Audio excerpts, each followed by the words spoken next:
Hello, welcome to Adventures in Lollygagging. We're here to play Delta Green tonight. We are continuing our Impossible Landscapes campaign. So if there's anyone in the channel, hello, thank you for joining us. If you're watching this later on VOD or YouTube, thank you for doing that. This is going to be a new operation, but this is part two of a larger campaign, a 4-part campaign. We've completed the first part, which is the night floors. Those episodes 1 through 7. Those are over on YouTube now if you want to kind of catch up and watch them. You can totally watch this one without having seen those. It's fine. But definitely I would encourage folks to take a look at those as well, because the story does connect, and there's going to be a lot of sort of weird things that won't make sense at least completely if you miss the first chapter. But it's still something you could watch. You can still watch this without having seen it. Other things we do on the channel, we play a bunch of different games. Mainly we are playing these days on Mondays, Fridays, and Saturdays. Fridays we're doing Delta Green. Saturdays we're doing Worlds Without Number. You can catch us tomorrow at 6 Central, where we're kind of continuing our game of that little sci-fantasy hex crawl. On Mondays, we alternate between playing Things from the Flood on the Free League Publishing channel, which is what we're doing in a couple days, and Alien back on our own channel. So those are our ongoing games, and then periodically we're going to play little one-shots here and there as well as we flip stuff out. Right now we're just waiting for Ashley, who out of the corner of my eye I see has sat down. Give me a thumbs up if you want me to take away your image cover. Okay, I didn't get a thumbs up, but I got a different finger. Totally inappropriate, Ashley, but that's fine. So yeah, that's about it for like our plugs. Let me just give like a sort of a basic recap of what happened with the first operation. So the first operation was called the Night Floors, and it happened in 1995, and it took place in New York City.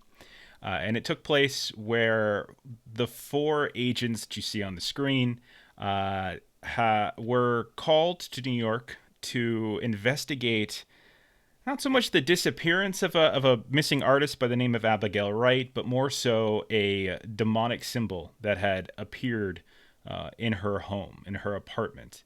And through the course of exploring and investigating that, they determined that there were unnatural forces that were going on within her apartment building called the McAllister Building.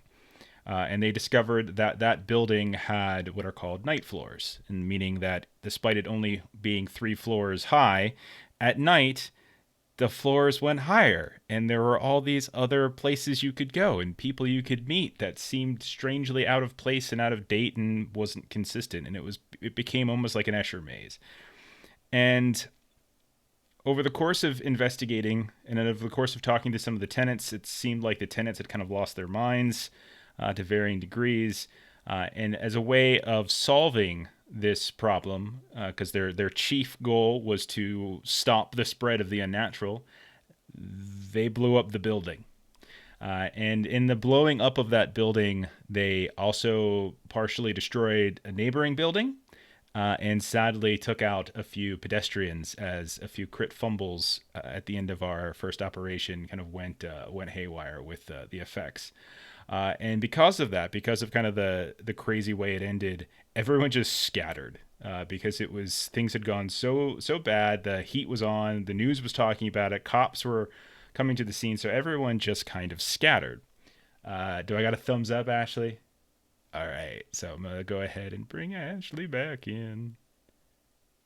There we go. Hey, Ashley.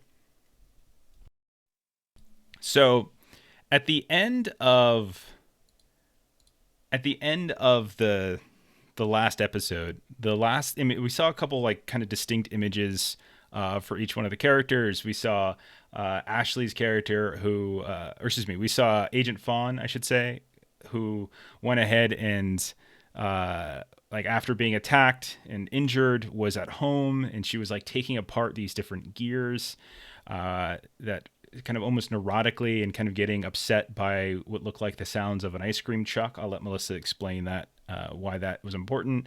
One one of the last images we saw was of Agent Album's brother. It's Derek, who has kind of gone a little crazy. And I also like to think that somewhere in the middle of like nowhere in Oklahoma, Agent Album like set fire to his beautiful Volkswagen bus because It was Arizona. it was Arizona. So he drove all the way Yeah. to Arizona just to burn that Volkswagen bus because it was seen fleeing the scene of the explosion. And so that poor, not just your car, but your home. And then Agent Vessel, who was noping the hell out of New York as fast as he could, was getting off a plane in Chicago, making his connection flight back to his home city of Vegas, when we see that he had, unknown to himself, scratched into the plastic of his seat the yellow sign, which one of the flight attendants of his Delta flight had saw. And yeah, and then finally, Agent Chelsea, we probably got the worst of it because unlike her other teammates, was actually using her normal everyday FBI identity, whereas everybody else was using specific identities that were given to them for the operation. And so she got a lot of blowback at her home office in Rhode Island, and basically had either got suspended or got fired, one of the two. And the last thing we saw was of her kind of closing her trunk with a bunch of boxes in it, and we zoomed in on a few specific books. One was the Hydro Mentia. I can't remember exactly how I pronounced it the last time, which was like a book on demonology, and another was a red leather book that was kind of significant. So before we get going, actually, there's something we needed to do last time, but I need you to do it now. Can you roll a sand test? Sure. Right off the bat. Got You're it. here. Roll sand. Fail. Okay. Okay. Setting the mood. All right. So we're picking up momentarily. We're gonna do home pursuits and stuff, and we're gonna skip into the new operation shortly. But just to kind of put a little bow, this is sort of like a prequel to the first, for this next operation. Where do you drive after getting dismissed or quitting your job? Where do you what's the first place you head to after you pack up your things? You have your trunk filled with these different items that you got from your New York adventure. Where do you go? I probably just drive south, well, I mean along the coastline and just follow like a haunted house tour kind Okay. of thing. All right. Might as well enjoy it. Okay. So we'll say your first stop, we'll say, is somewhere around we'll say like Virginia. Okay? And somewhere in Virginia, you find yourself an affordable motel. You kind of you get your things, your a couple of your boxes, a couple of your suitcase and stuff. You hunker down into this motel, and it's not a fancy looking one. It's kind of got crappy carpet. It's clean. They did the best they could, but it's not winning any awards. And you get out of your shower. Let's say it's been a long while, and you're gonna get changed, gonna refresh yourself a bit, and you feel this compulsion pulling you towards the box that you had in the trunk of your car, and you reach in, like almost not even knowing what you're gonna find, and you pull out the red book that you found in Michelle Van Fitz's apartment.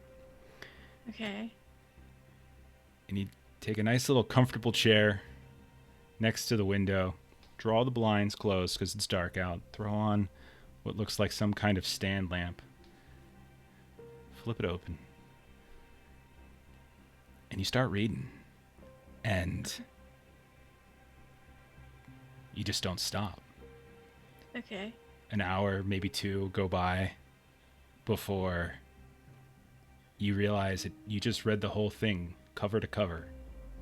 You didn't even drink anything, you didn't eat anything, but cover to cover you read the entirety of the red book. You can go ahead and increase one art skill by 5%. Your unnatural skill can go up by 5%. Okay. And then I need you to roll 1d4 plus 2. I'm concerned. You should be. 6. Oh. Okay. You lose 6 sanity.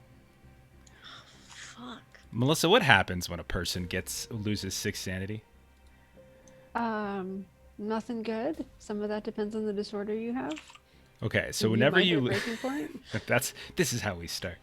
So when you lose 6 sanity. Oh my god, where did all my notes go? Oops, There they I are. didn't mean to roll sand. So do you have any disorders, Ashley?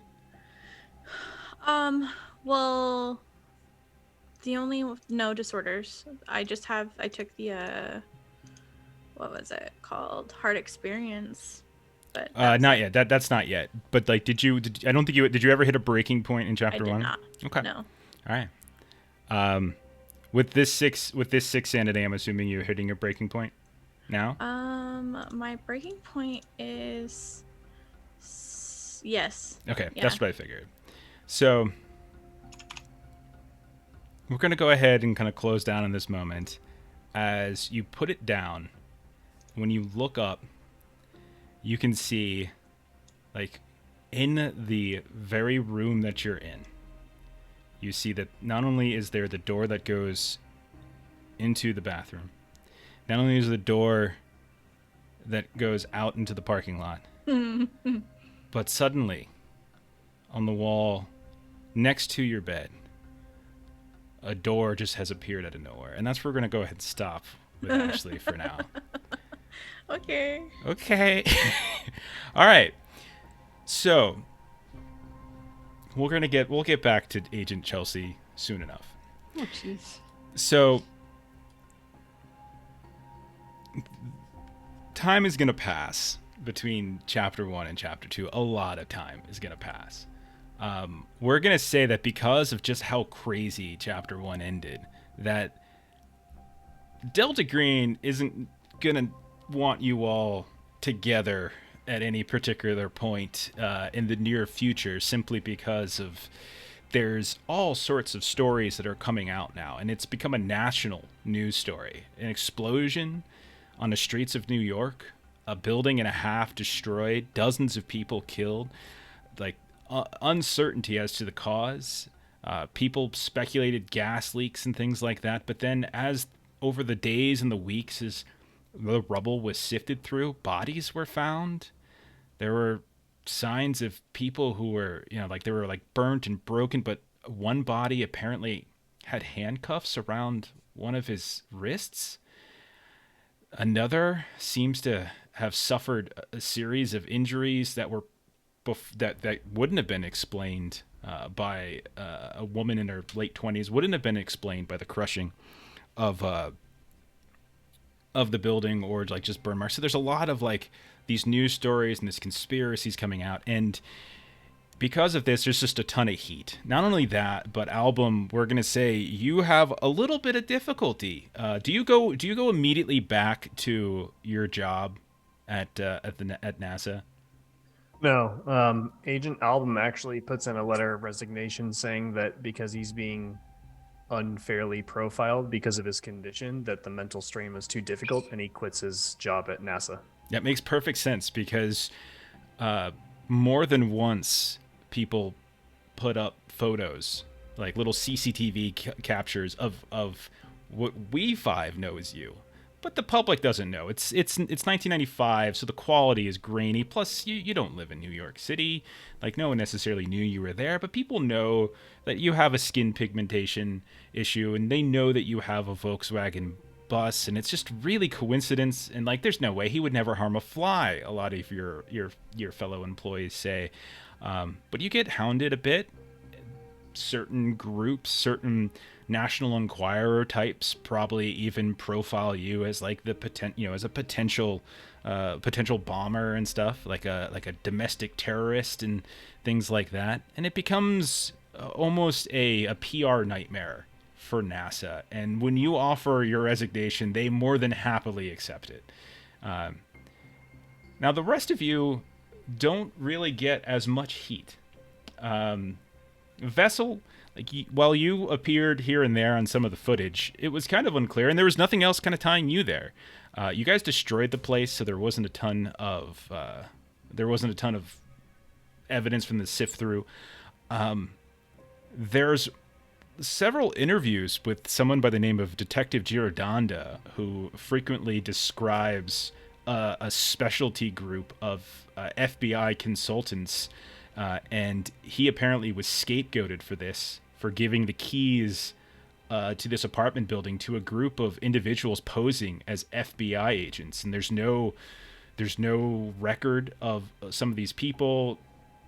All of a sudden, Agent Chelsea's personal life becomes a little bit confusing too. Like, how did you fall in? Who were these people you were working with? Were you working with them at all? And so it becomes a kind of a mess. And so you all kind of end up having to go your separate ways. But fortunately, there was never enough evidence that would tie you directly to the particular case. So time passes, years, in fact, before our fate would bring you back together.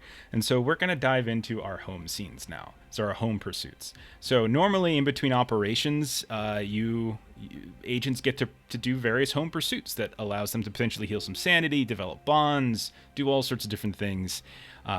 In between chapters 1 and chapter 2 of Impossible Landscapes, they get 3 of them. This is all written in the book, and so we're going to start detailing them now. Let's start with Agent Fawn. Agent Fawn, our last view of you was at a dining table, listening outside to the sounds of kids playing. This is just days, maybe a week or two past the destruction of the McAllister building. You still had the bandage and the stitches on your shoulder from when Michelle Van Fitz had hacked away at you with an ancient tomahawk. You were carving away at various mechanical gears, breaking down different types of machinery, clocks and things, examining, looking for maker's marks. And you were developing your own issues with sanity. So I want to know, how do the next 20 years go for Agent Fawn? Well, there's some ups and downs. Okay. So one of the first things that you'll see, it's not necessarily too long after, kind of where we ended chapter 1, maybe 6 months or so. You see Agent Fawn at a community park. She is babysitting her nieces, and they're just kind of playing on the jungle gym. They're 4 and 6, pretty young, and they say that they want to take a break and get some ice cream. And so we kind of go over towards kind of where there's an ice cream stand, and we eat some ice cream. Things seem fine, and then they decide to strike up some music. And so as you might expect, the music sounds familiar. Mm-hmm. And Agent Fawn goes from kind of doting aunt who's keeping an eye on her nieces to she is very much dissociating, and she just starts kind of wandering around the park. And so you see little Ella and Sydney trying to kind of call after her, and they're super confused and they don't really know what to do. And she just starts walking and walking and walking away. And so they see these 2 little girls just kind of running around, and eventually they find a payphone and call their mom to come get them. And so their mom, Ariana, comes and picks them up and eventually finds Fawn kind of wandering off clear on the other side of the park, and gives her quite the talking to. This is not the first time this has happened, but she informs Fawn that this will be the last time, and she will not be babysitting her nieces again. That is it. So, one of the things that happens in between chapters 1 and chapters 2 is you guys all lose a bond, the events itself. And so you're describing how the relationship between you and, is it your nieces and nephews, or is it your sister? So the bond is with my sister. Okay, and so you and your sister have a falling out. Mm-hmm. Perhaps you still communicate for family issues, but you're not the doting aunt anymore. You're not able to see them anymore, and you no longer have the kind of personal relationship that you once had with your sister. Okay, and then what is a home pursuit that you would like to attempt? So my home pursuit is stay on the case. Okay. So Oh boy. I am still kind of reading those books that I had. Okay. Definitely trying to see what I can get from them. There's some of the Latin that is a little bit above my skill set. So you'll see her, kind of go visit her former department chair to try to get some help with that. But it's sort of this very awkward, her department chair really wants to talk about things going on in her life, and Fawn is very just kind of like, yeah, not really listening, and just wants to get the information about the translations. So Okay. she's definitely continuing on the book and put some strain on that bond as well. Okay, so you're doing stay on the case, so you're reducing one of your non-Delta Green bonds by 1. I have to secretly roll something for you. So are you said you're, like, what are the books that you had? So I had the Walls Without Doors and the book in Latin.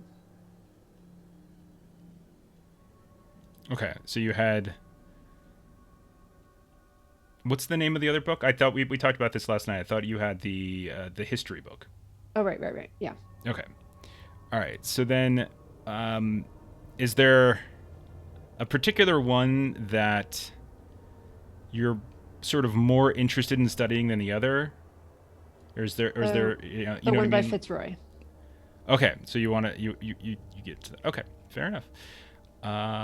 I can get you some information. All right, let me roll a little bit. I got to roll. So basically, what I do now is I roll a little secret test.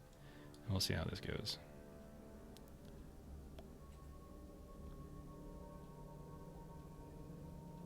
Wow. Oh. Okay. So, you start digging in to a couple of the books that you took with you from the time in which you were in the night floors, and you start digging in to Worlds Without Doors, and we'll say a couple basic bits of information first. Is that it doesn't take long to read.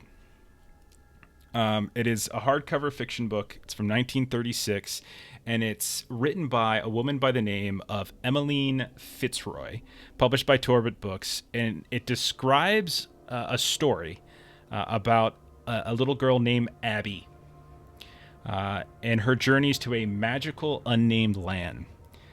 And what's interesting and kind of dark is that she travels there by drowning herself. And then in this world without doors, she battles a nameless foe called the Phantom, because she is kind of like the heroine of the piece, where she's attempting to free people from the dance, which is a music which forces the people to live these boring, repetitive lives. If caught, she is able to kind of drown herself again to essentially escape.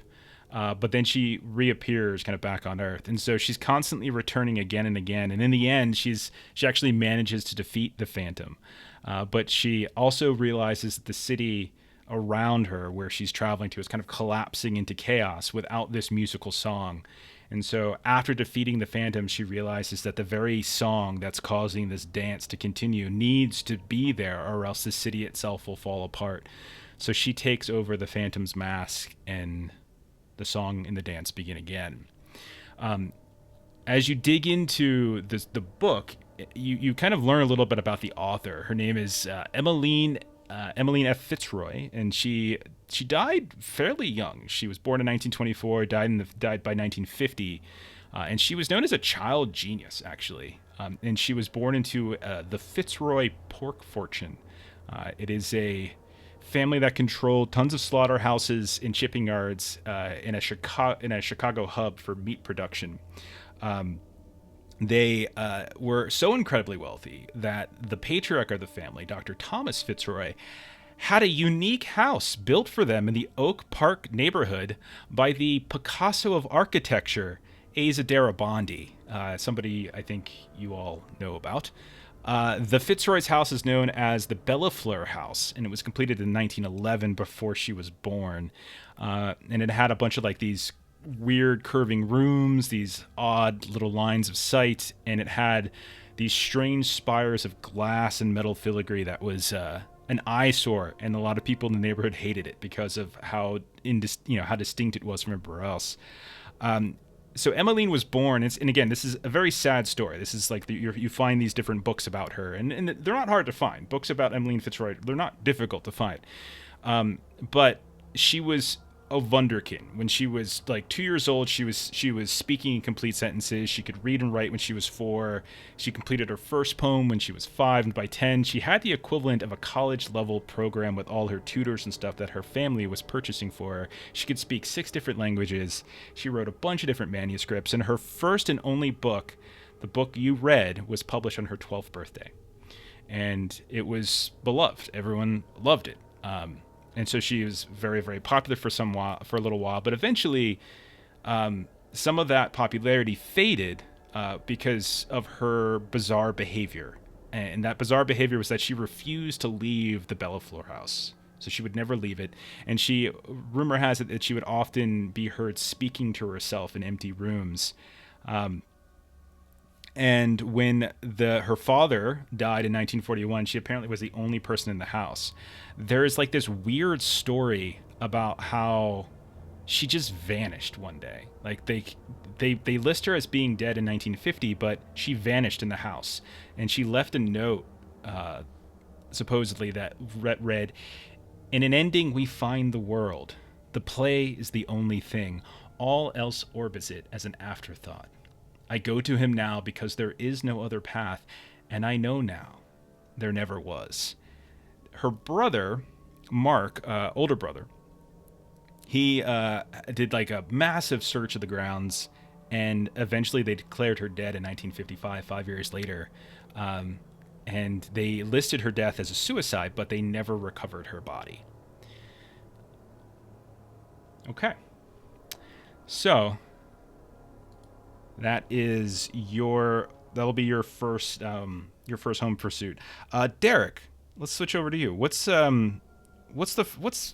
life like for Album over these 20 years, and what's the first home pursuit you want to do? Yeah. So after the events in New York, Album drove to Arizona to destroy the van and all traces of like ownership. So we're talking like removing of all VIN numbers from all different parts of the car. Very methodical, middle of the desert kind of thing. And in that time, he and his brother just kind of became completely estranged and alienated from one another. His brother, of course, being asked to help out with identifying some kind of epoxy, was suspicious of Album, and Album was just not having it, saying like, look, I had no idea what was going on. Like, I was just there to catalog pieces of or parts of a crime scene. Like, I have no idea what's going on. And they just never saw eye to eye on it. So Album's first portion was just going back to nature.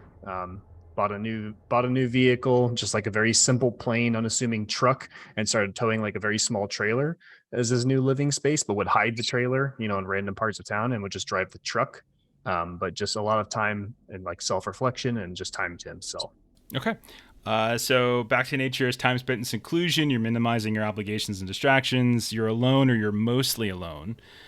You reduce one of your non-Delta Green bonds by 1. So of the ones that you still have, who did you reduce?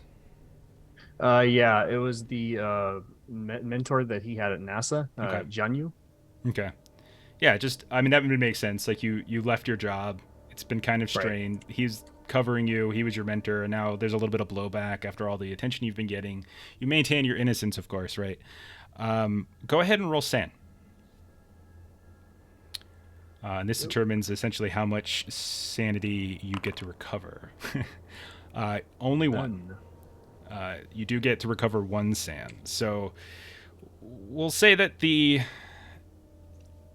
So is sand doubled during these? Oh, thank Because you. of the Good point. impossible- Yes, because it's a special rules for impossible landscapes. All sanity gains and losses and all bond gains and losses are doubled. So you So I gain get 2. 2 whole Yes, you gain points. two sanity back. So your time is your time traveling around, going to keep into yourself is it's okay, but you still run into some problems, especially since this is shortly after the events in New York, and the country has started to embrace like the internet is becoming more and more popular as like the 90s start to move past the middle point to the later point and everything, and there's more information that's proliferating throughout the various Netscape and Internet Explorer browsers and stuff. And more than once you're probably recognized on the road, right? More than once you come across somebody who kind of looks at you strangely, or who questions you, people who sort of harass you a little bit from time to time.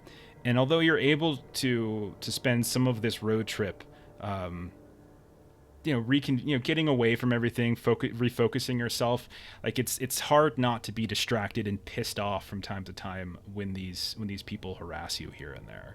But overall, you feel probably a little bit better, but you always have this like in the back of your mind feeling like, what happens if they do happen to find another piece of evidence about me? What happens if they do this? So like you're always kind of haunted by that notion that there's a shoe that could be dropping, especially since they still haven't pinned that explosion on anybody else. Okay. Long. So how's life going? Oh, ICQ. I used ICQ all the time back in the 90s. It was great. Everyone else was using AOL Instant Messenger. I'm like, ICQ, anybody? Long. What's your first home pursuit, and what's some of the time like for your agent vessel?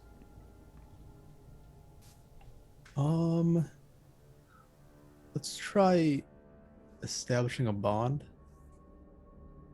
So, life back at home in Vegas. Not really connecting with my twin sister anymore. Her business at the bar has been booming. She's been expanding, increasing locations. Mm-hmm. We haven't really gotten together to talk about our life. I can't really tell her about Yeah. the mission we just took. And plus, every time you're there, she always gets the sense that like you're kind of keeping stuff from her anyway. Like she kind of senses that, and so maybe the fact that like you can't tell her stuff, she knows you can't, and maybe the little bit of that kind of offends her to some degree. Maybe she finds like a boyfriend or a girlfriend or something. Yeah, and starts maybe to. she's getting married or a fiance sort you of go. thing. There you go. It makes sense. Okay. So we can't really spend much time or talk to each other anymore. So it just falls apart. All right. And that was your only bond at the time, right? Because didn't you start the whole game with only one bond? You get a new one. Don't worry. Like we'll cover that in a moment.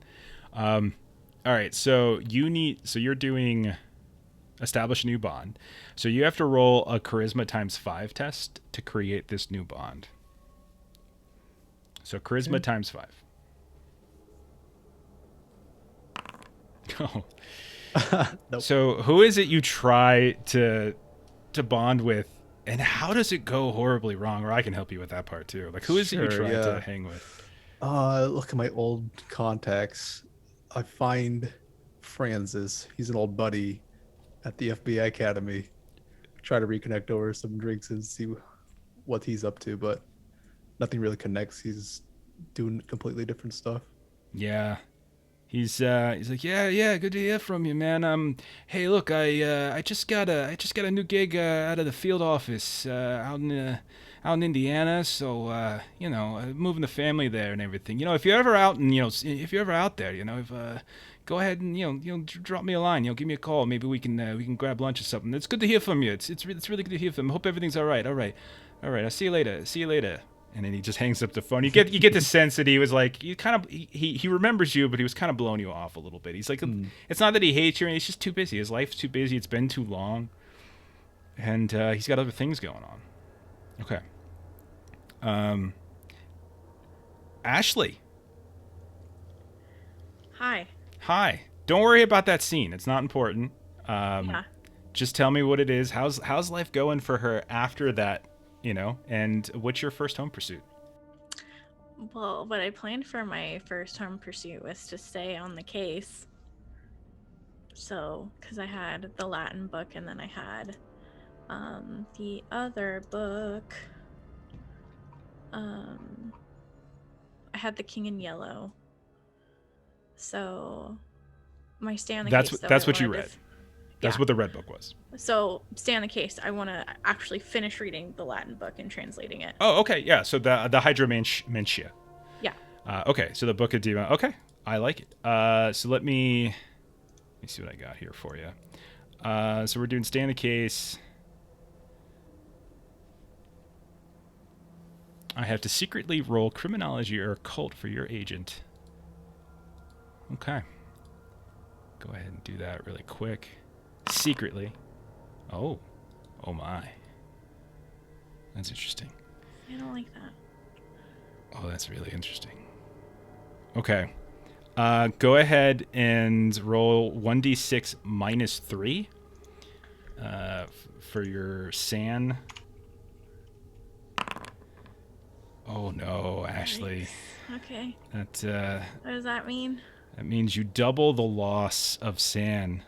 So I'm losing 4. As you become you start to obsess over this thing, this book, and likely I'm going to say this is all happening in the same motel room. You had every intention of doing this like ghost town tour along the East Coast, just to get away from it all. Just, you have time, you could do it. It's okay.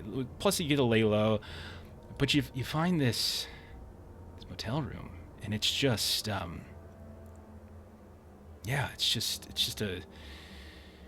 it's hard to leave it, especially when you have all this wonderful reading material. Now you are able, because I do think you have decent foreign language skills, right? Like, do you speak Latin? Oops. Yeah, my Latin's 43. Okay, so yeah, you're able to it's not a case of if you can do it, it's just a question of how long. And so since we're saying that since you're saying that you're staying here, there's no roll necessary, as you're able to read through it. I can't remember all the details I've given you before, but increase your occult by 2%. It is a 15th century grimoire written by an unknown author who the text refers to as Solomon. You think that after doing, maybe there's a local library that you go by as well. It may have been written by a French noble by the name of Augustus Chastain, maybe, or his son Gabriel Castaigne.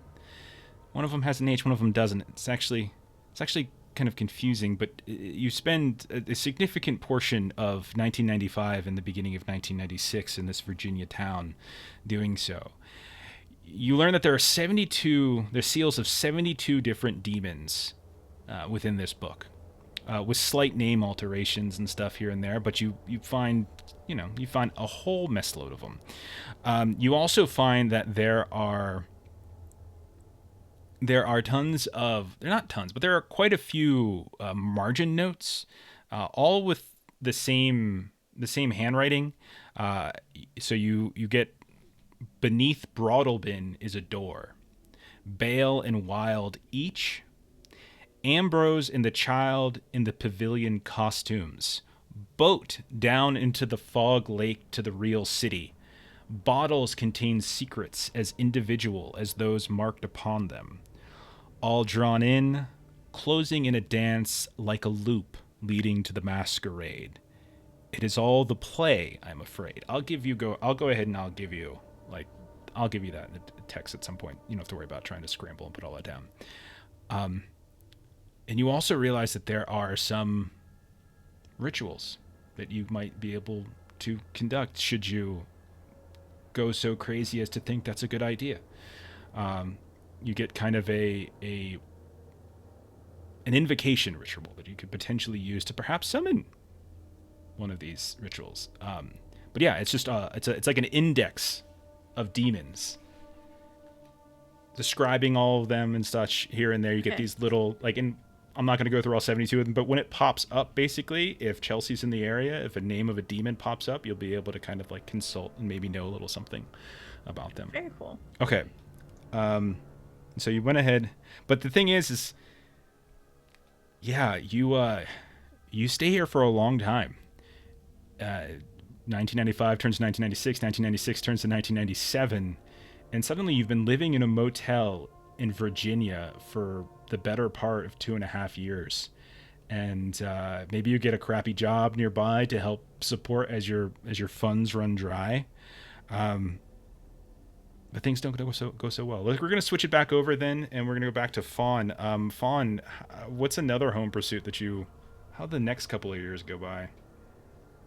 Okay, so we're going to fast forward. It's going to be about 2004, 2005. I'm going to do one of my personal motivations. And I rolled this at the beginning to protect my family from a dangerous person. So in this scene, I'm going to be at my parents' home. They are, they've got a computer now, they're on the internet, and they are kind of pulling up emails to show me pictures of my nieces, because they're now teenagers, but I'm still not allowed around them. And I see emails that kind of look to be a bit odd. And essentially I discovered that they've been a victim of a phishing scam, one of the bank phishing scams that were kind of popular at that time. So I, make some phone calls and whatnot to kind of recover some funds and protect them from the phishing. Okay. I'm sorry, I totally missed. Which one are you doing? Personal motivation, fulfill responsibilities? I forget. Personal motivation. Okay, so roll sand. And just remember, everybody, if you ever increase a bond or if you ever lose or something like that, it's always doubled. Let's see. I think the rolls are plus 20 points as well. Gosh, thank you But for I don't reminding me of that. I don't think anything have succeeded because of that. Okay, if you succeeded, just thank you for reminding me of that. So with plus 20, Melissa, that's still a fail for you on this one, because that's a 56 would be a plus 20 would be, you would have an 80, you'd have a 65 over 56. Okay. Unfortunately, it proves to be a fairly challenging year for you. A couple of years, in fact, as you realize that your nieces and nephews are getting into some things that they probably shouldn't get into. You also realize that anytime you try to bring it up, not only are they stonewalling you, but your sister and your sister's, their parents, even your parents are kind of getting in the way of this, and they're just saying, look, you need to stop. Maybe you think you're helping, but it almost actually sounds like you're prying. You're overstepping. You're getting to the point where you're starting to almost sound like you're being conspiratorial. You're looking at emails that they're getting from their teachers at school who are just sending out newsletters, and you're treating them as if they're scams when they're not even asking money. And a couple years kind of go by where you don't really hear from your sister at all, or your nieces. You're just left in the dark. And then somewhere kind of middle of 2007, you get kind of this phone call in the middle of the night from your mother. Your mother would still be alive, I would imagine, right? You think? Yes. Okay, your mother, and she's weeping. What's your sister's name? Ariana. And she says, Ariana's gone. Oh no! What She's what gone. happened? She died. How? I don't know. They said car accident. And she's just kind of. She can't. She's having trouble explaining it to you as you continue to kind of pester her with questions. Your family tries to have a funeral, and they do. When you attend it, however, it's a dicey affair as the daughters are cold towards you, your nieces and nephews. They push off any attempts for you to kind of heal old wounds. Your brother-in-law was your sister married? I'm presuming. I'm Yes, sorry. Reggie. Okay, Reggie. He won't let them near you. Your mother tries to play peacemaker here and there, but he's just not having it. And the blackout continues to happen, and then because of all the time in which she was trying to play peacemaker, there's blowback now on her, and so now Reggie is not letting her see her grandkids. So, okay, Derek, let's double check really quick. Let's go back. You still would have failed because you rolled a 75 over 63, so you're so with the plus 20, so you still would have failed. But what do you want to do second time around? How is life continuing for Album, and what pursuit do you want to try to do here? Yeah, so Album, after quitting NASA, is kind of like a freelance, like, you know, he's got skills in physics and all the other hard sciences, so he becomes like a freelance in whatever capacity he can be hired in hard science, and he never stays in one state too long. But knowing that his like woes come from that camera footage that have him on there, he takes specialized training in electronic security systems, so that he can kind of better understand them. Okay. And how does this come? Is this like, do you go to they take a class for it, go to school for it? Do you like get like a Actually side gets job? connect. Yeah, he kind of just gets connected through like, you know, like there's those websites that you can kind of host yourself as like a freelancer. He just kind of gets connected with another fellow freelancer who's got, you know, years of experience in security systems and. Do you want to give this freelancer a name? We'll call him Charles. Charles. Okay, got it. Okay, so since you're doing special training, at least 10 to 20 hours of instruction, you want to. So basically, what this means is there's no role for this one actually. This one just lets you use an existing stat or skill in a new way. I was presuming you're going to be using like your int times 5 for any sort of electronic security stuff. Does that make sense? You're muted if you. Sorry about that. Yeah. I don't think there's a test for this one. Yeah, there's no test for this one. So like you just get to do it as long as you dedicate the time, which you do. I'm allowed to penalize this if I want it at certain points, you know, based on the test. But basically, what I would say is just sort of put a note somewhere that says you have special training in electronic security systems. And at any point, if you want to tap into this, even if you don't have a skill, let me know. And that means we'll let you roll like int times 5. Or if you think there's another skill instead that makes more sense than just doing a stat roll, we can do that too. Okay. So yeah, you take your lessons from Charles, and things kind of go okay. Long. Let's go back. You would have passed yours, you said? No, I wouldn't have. Okay, so you still would have failed. Yeah. 57 or 55. So good. Nothing's failed. All right. So what about you? Yeah. So the next couple of years, he'll just go back to what he's good at. What he does, he just works various missions for the FBI. Just continues working, but then since he can't connect with his sister anymore, he has to go to therapy and talk to somebody about it. Okay. So what's your therapist's name? We'll name him Biggs. Biggs? Okay. Dr. Biggs. Okay. Dr. Biggs. Okay. Doesn't have to be Dr. Biggs. It could just be Mr. Biggs. Oh, that's true. I'm sorry. Biggs Healing Therapy Services. He finds it in the yellow pages. Okay, so go to therapy is one of the more complicated pursuits. It's an ongoing process that requires honesty and commitment. You got to reduce a non-delta green bond by 1. This does require either a luck roll, which is 50-50, or a roll of the therapist's psychotherapy skill. I say let's just do a luck roll. You need to decide whether to truthfully tell the therapist what has been causing your sanity loss. If you tell the truth, there are risks. If you lie, there are risks. So it's just there's consequences either way. So it's the question of, do you want to tell the truth about what's really causing the stress and the sanity loss? Do you want to start revealing bits about your experiences in Delta Green? Maybe not all of the details, but you know. What happens if I do like partial and like hide some bits? More of like the crimes.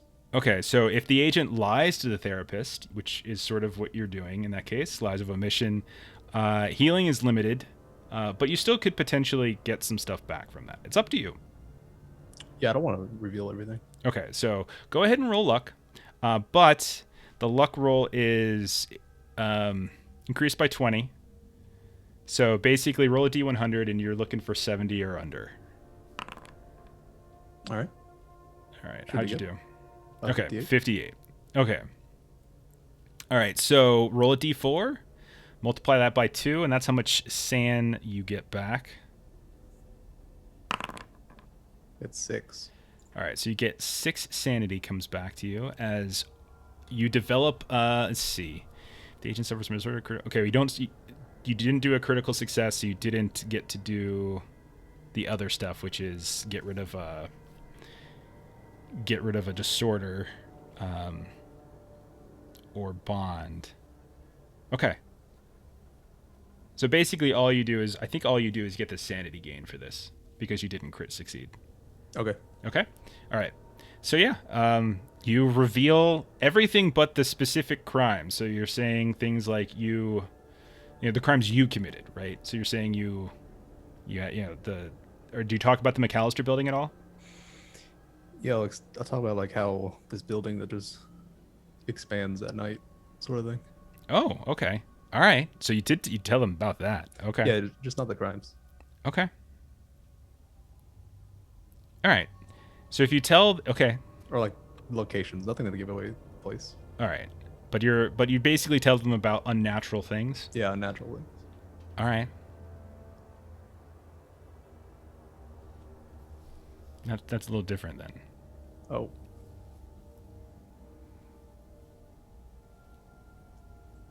Way to make it complicated. Yeah. There's this building. You passed your things. san. It's still there. Yeah. So, tell me specifically what you tell them. You tell them that there was a building that just kept expanding and getting bigger and bigger. I wonder if I can like cover it up more. Like I have dreams of this building, sort of thing. Oh, okay. Like I keep having dreams of this building I was working in, and like I don't know, Doc. For some reason, like we were just it's just a missing persons case. Like, but then every time I dream about it, like it's like then there's another floor, and it's like I'm going up the stairs, and like I just can't seem to find my way out. Like, what does that mean, Doc? Is that what Exactly. you're thinking about? Yeah, that Okay. sounds about right. He's like, it means you're in love with your mother. Is what it is.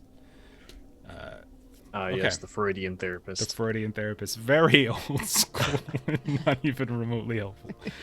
All right. Go ahead and take your sand gain. That's fine. I feel like if you make it into a dream conversation, then they'll probably believe you. If you were telling them it originally happened, that was the trouble. All right. Let's move over to Ashley. How you doing? Okay. She's going to, at this point, kind of realize that she's totally thrown off all of her responsibilities to the wayside. Okay. Like, years has passed. And she's going to try and fulfill her responsibilities with her sister, her younger sister, Thea. Okay. Who has been trying to get in touch with you and figure out where the hell have you been the past couple of years. And, like, you talk on the phone from time to time. She's been very worried. But you probably never really tell her exactly where you're at, because if you did, she'll probably come see you. But after a couple of years, maybe you feel this urge. Okay, fair enough. Yeah, and all right. So Yeah. fulfilling responsibilities, you're trying to basically reconnect with your sister. You got to Yes. roll sanity plus 20. It gets bigger. You guys are froze. Chat. That's a success. Okay, so fulfilling responsibilities, you get to improve the bonds. Roll a d6, multiply that by 2.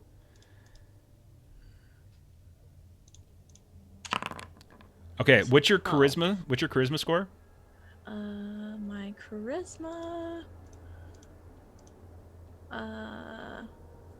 15. Okay, so yeah, you increase your bond score by 12 Oh, rad. Okay. to a max of your your agent's charisma. Since your charisma is 15, you're good. So yeah, you increase it. Oh. So you like- increase. Oh, I'm sorry, you increase the. You can't go higher than 15 on the score.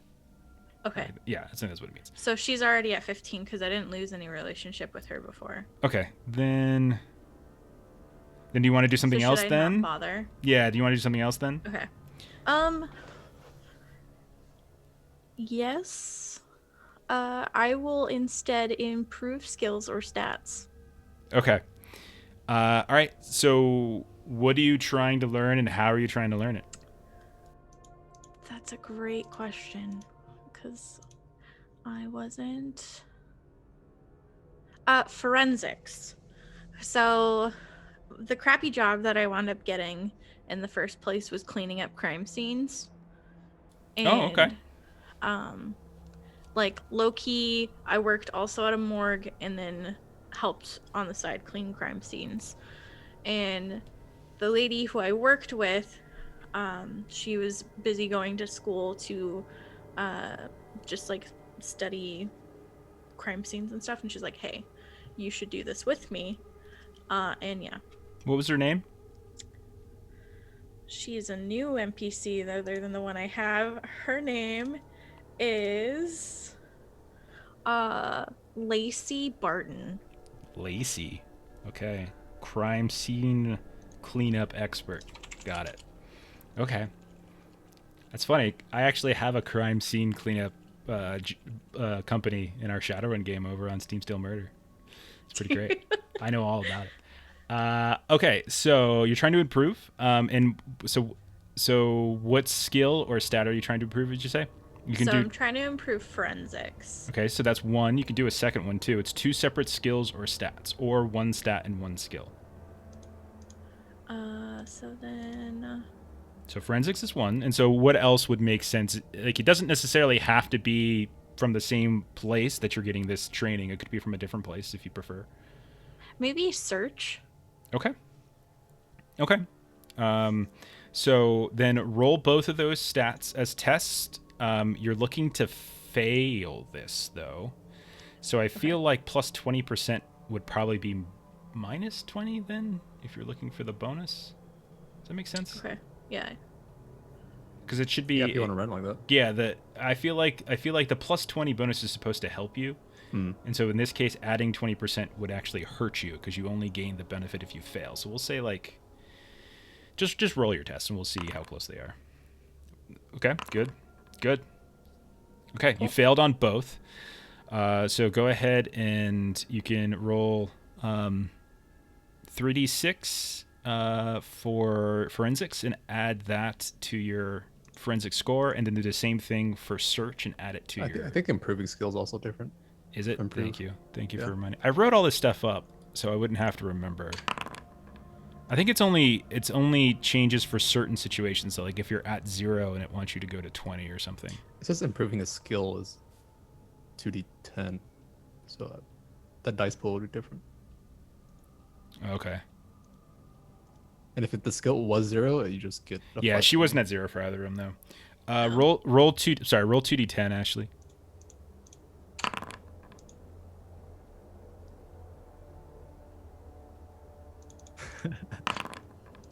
Okay, so 4 and 9. Wait, so why is it 2d10? Because the doc, I thought, says failure add 3d6. Because it's percentage for points. impossible landscapes. Improving a skill or okay. stat, like they changed the rules slightly. Improving a skill or stat adds 2d10 see. to the skill or plus 2 to the stat. If the skill was at 0, you just get kind of a flat 20%. Ashley, you can take. I'll let you have the 12 since you 12 in forensic since you rolled the 3d6 prior. So take the 12 and then take your 9, and then you're good to go. That's me being. That's my negotiation tactic because I'm about to kill your character. Okay. Round 3, final round. We're getting closer probably to present day. Melissa, what's Fawn doing? Now, Fawn just found out that her sister died, and apparently it was a car accident, but yeah, like everyone's being cagey about it. Like you still can't get in touch with Reggie, still won't talk to you about it. You've tried to pull some strings maybe to get in touch with like the cops, and like they're being kind of cagey about it. No one's really talking about it. Like where did your sister and your family live? Oh my God, Chuck, you're not dead yet? What? Okay. Sunday morning, though, I feel like that's Chuck right now is somewhere in the middle of a campsite doing a special role-playing game type thing with all the RPGs and Tool Guys Gaming. Like LARPing? I don't think they're LARPing. I think they're actually playing RPGs at a campsite, basically. Okay. And I've been telling him that he's probably going to be Blair Witch Project, and so that's what's going to happen. But it's also Dan's birthday. Happy birthday, Dan. That's tomorrow, I think, actually. Oh, that's right. It's the 22nd, Saturday. I think. So, yeah. Sexy LARPing. Is there a different kind? Is there another kind of LARPing besides sexy LARPing? I don't know any. Okay, so anyway, getting back to the death of your sister, Melissa. So, okay. Can I... All right, so I'm thinking about what I want my third vignette to be because it's different from my plan. Could I do a full responsibility in which I am trying for the sake of my parents to get more information about what happened? Yes, but you would have to stay on the case for that. I would ask you to do a stay on the case instead. Okay. Okay. So you're basically trying to get files and evidence about your sister and her death. Where is it she lives with her family, or lived when she was? The whole family lives in West Laurel, Maryland. Well, when you started to the first bits of information you got is that she didn't die in Maryland. She died in Chicago, which is kind of odd. And then maybe they were going on a trip. Maybe she was there for work. You're not really sure. But as you start to dig deeper, you learn that it was mid 2007. It was some kind of car accident. And you finally get a conversation with kind of a local beat cop, who was sort of helping some of the detectives that were investigating the case to see if it was, if there's anything strange about it or whatever, or if it was more than just an accident. And he kind of tells you something strange. He says your sister saw a pretentious and apparently unfinished indie film in Chicago during the spring. And apparently that was interrupted by a stunt where people were acting like they were shutting it down because it was being really dangerous. And so there was like all this weird hoopla going around in Chicago at the time. Did other people die that watched the movie? Yeah, you start to dig into this some more, and you try to figure out like, well, what was this movie? What theater? And despite it being, 2007, 2008 at this point, like, and the internet is up and running beautifully, you find it very difficult to actually find any information. Even our lovely internet doesn't really say much about it. However, you're doing stay on the case, so reduce one of your non-Delta Green bonds by 1. And then I have to secretly roll... Which will be -2 because of when we're doing it. Okay, and so I'm going to do something for you secretly. And I need to roll SAN also. Oh my god. I don't like when you laugh like that. I'm not allowed to laugh.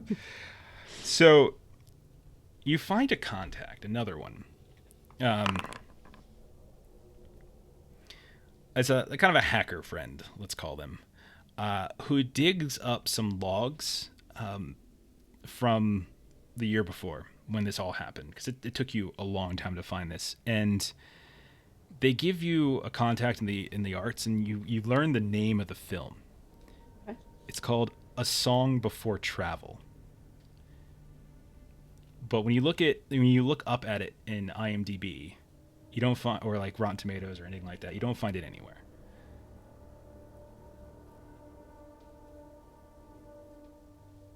Is there any information about like the company that put the show on? Since it was like an outdoor, or it was a short run kind of a thing. Like, There is no information about the whereabouts of where it went off, like which theater held it, whether it was an outdoor or indoor, nothing like that. But it was sort of like an underground sensation, apparently. But then anyone who sort of knew about it or saw it, like no one's talking about it anymore. It just kind of died really quickly. Okay. Yeah. And that's basically all you get right now. I got some sanity back though.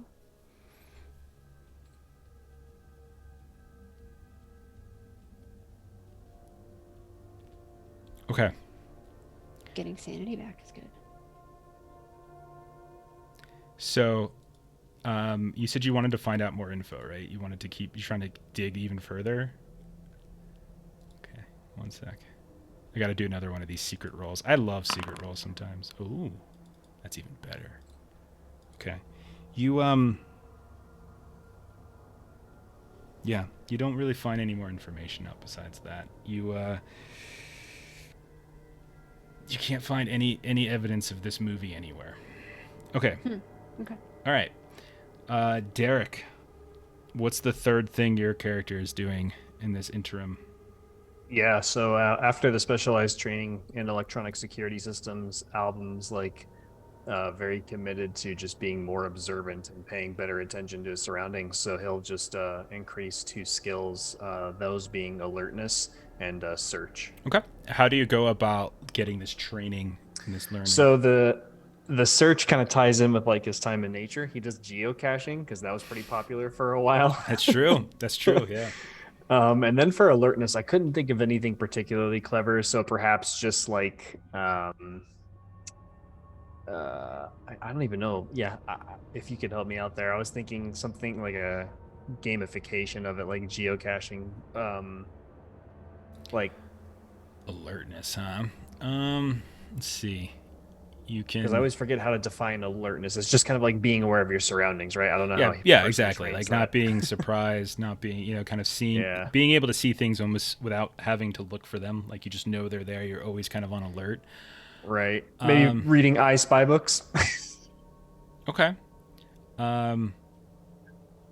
Doing like those weird. Okay. I mean, That's like it's the child's example, but I can't think of an adult way of how you would be like more aware or perceptive. anyone else think of something that he could be doing instead? For I was alertness? just- For alertness, yeah. Search makes sense. Like I love that geocaching idea. That's Yeah, fantastic. I thought geocaching would be really cool. Yeah. That's fantastic. I mean, you could just do basic, like, I know you didn't go to therapy, but sort of like grounding, like kind of, like mindfulness. Staying present. Yeah, mindfulness. You get into mindfulness meditation for a bit? Yeah. Yeah, That's I what was download a trying to say. meditation app. Yeah. Okay. Okay. I like that. Okay. You just Start kind of taking become yoga classes. wild man out in the wild. Okay, so Wow. with the You wanna minus fail it, I 20. succeed. Okay, so you worked on your alertness. So alertness, go ahead and roll your 2d10 and add that to your alertness. And so whoa, holy crap, that's a good roll. 18 points to your alertness, but you're searching.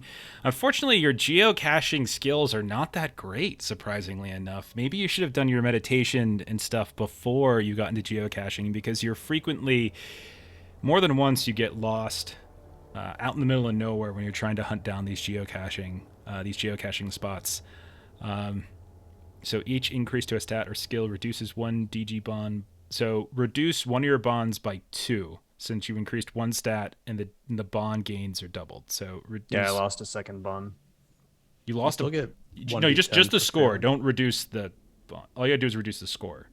Yeah, I have 2 bonds that are at a 0. Oh, geez. So your Yeah. mentor, I assume.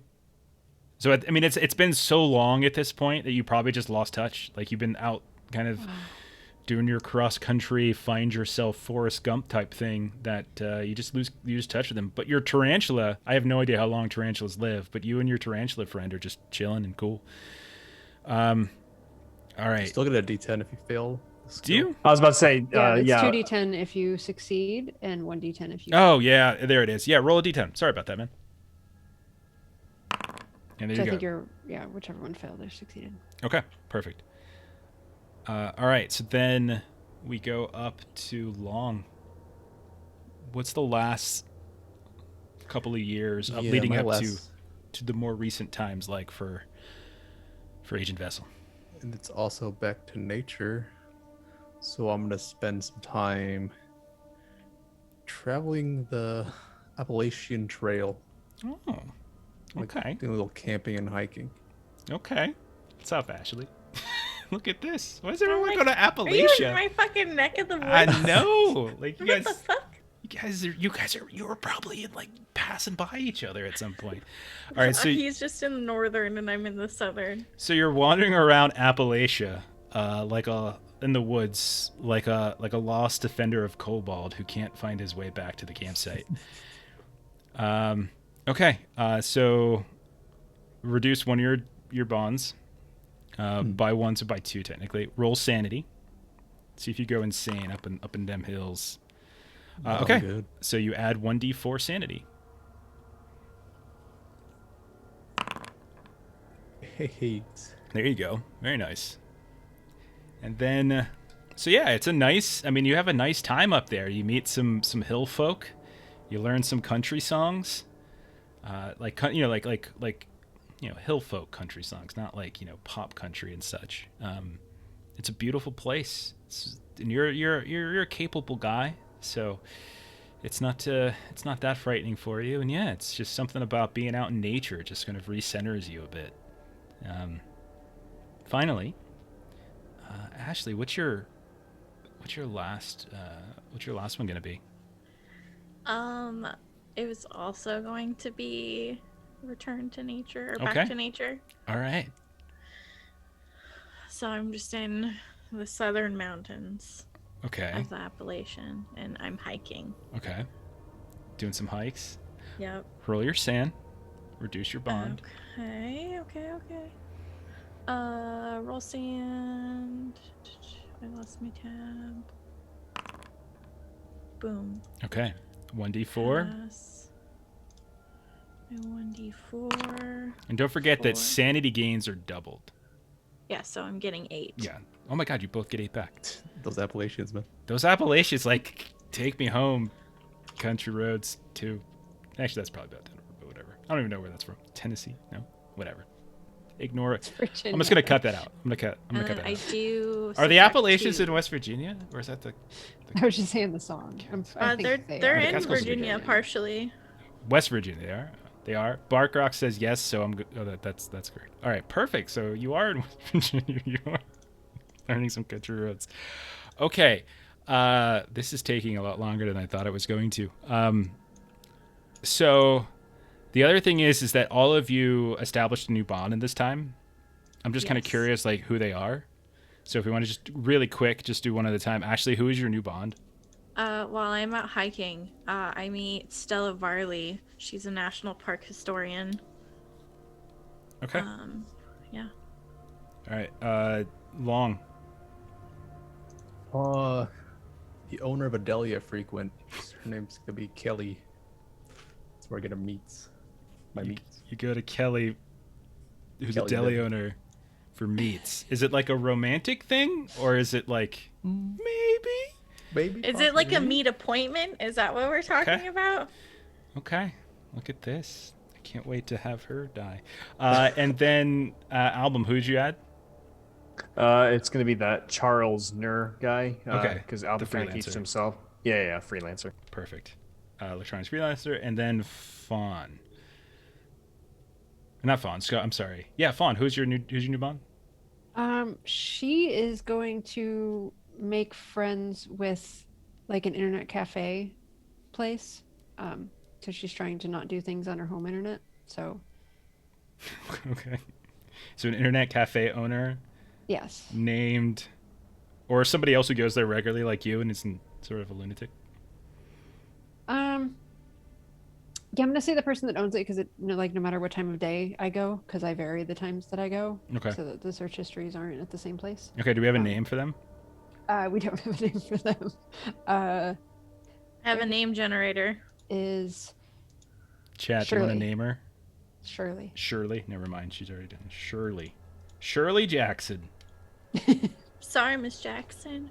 Ooh, I am for eels. Okay. All right, awesome. I think we can move on from our home pursuits. It's a very lengthy home pursuit because it's a very lengthy amount of time between these operations because Yes.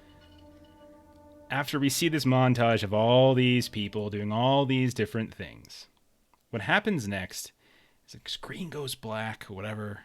We see suddenly letters come up.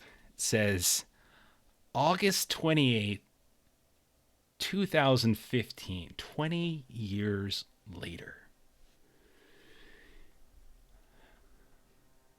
It's a Friday. It's afternoon. Derek, where is Agent Album on a Friday afternoon? Normal day. Normal day. Not in the middle of nowhere. He's not off hiking and doing nonsense. Just like normally, where would he be? Like, where is he living, working? Yeah, he would just kind of drag his trailer around. He goes state to state. He doesn't really stay in one state too long. So Okay. it would just be doing kind of whatever freelance job. If it's like we're talking like a Friday at 12, probably doing another couple of hours of work, either Okay. on site at a contracts location or at a customer's home. Perfect. What does Album look like 20 years later? Yeah, so getting fed up with all of the like albino prejudice and the fallout from the McAllister building, Sure. he has his head pretty closely shaved, like military buzz cut, Okay. and he pretty frequently wears like a beanie. That's the word. Okay, I like it. He's also got the stress has taken a toll on him, so he's got a lot more like his face has just aged a lot of lines, a lot of wrinkles, things like that.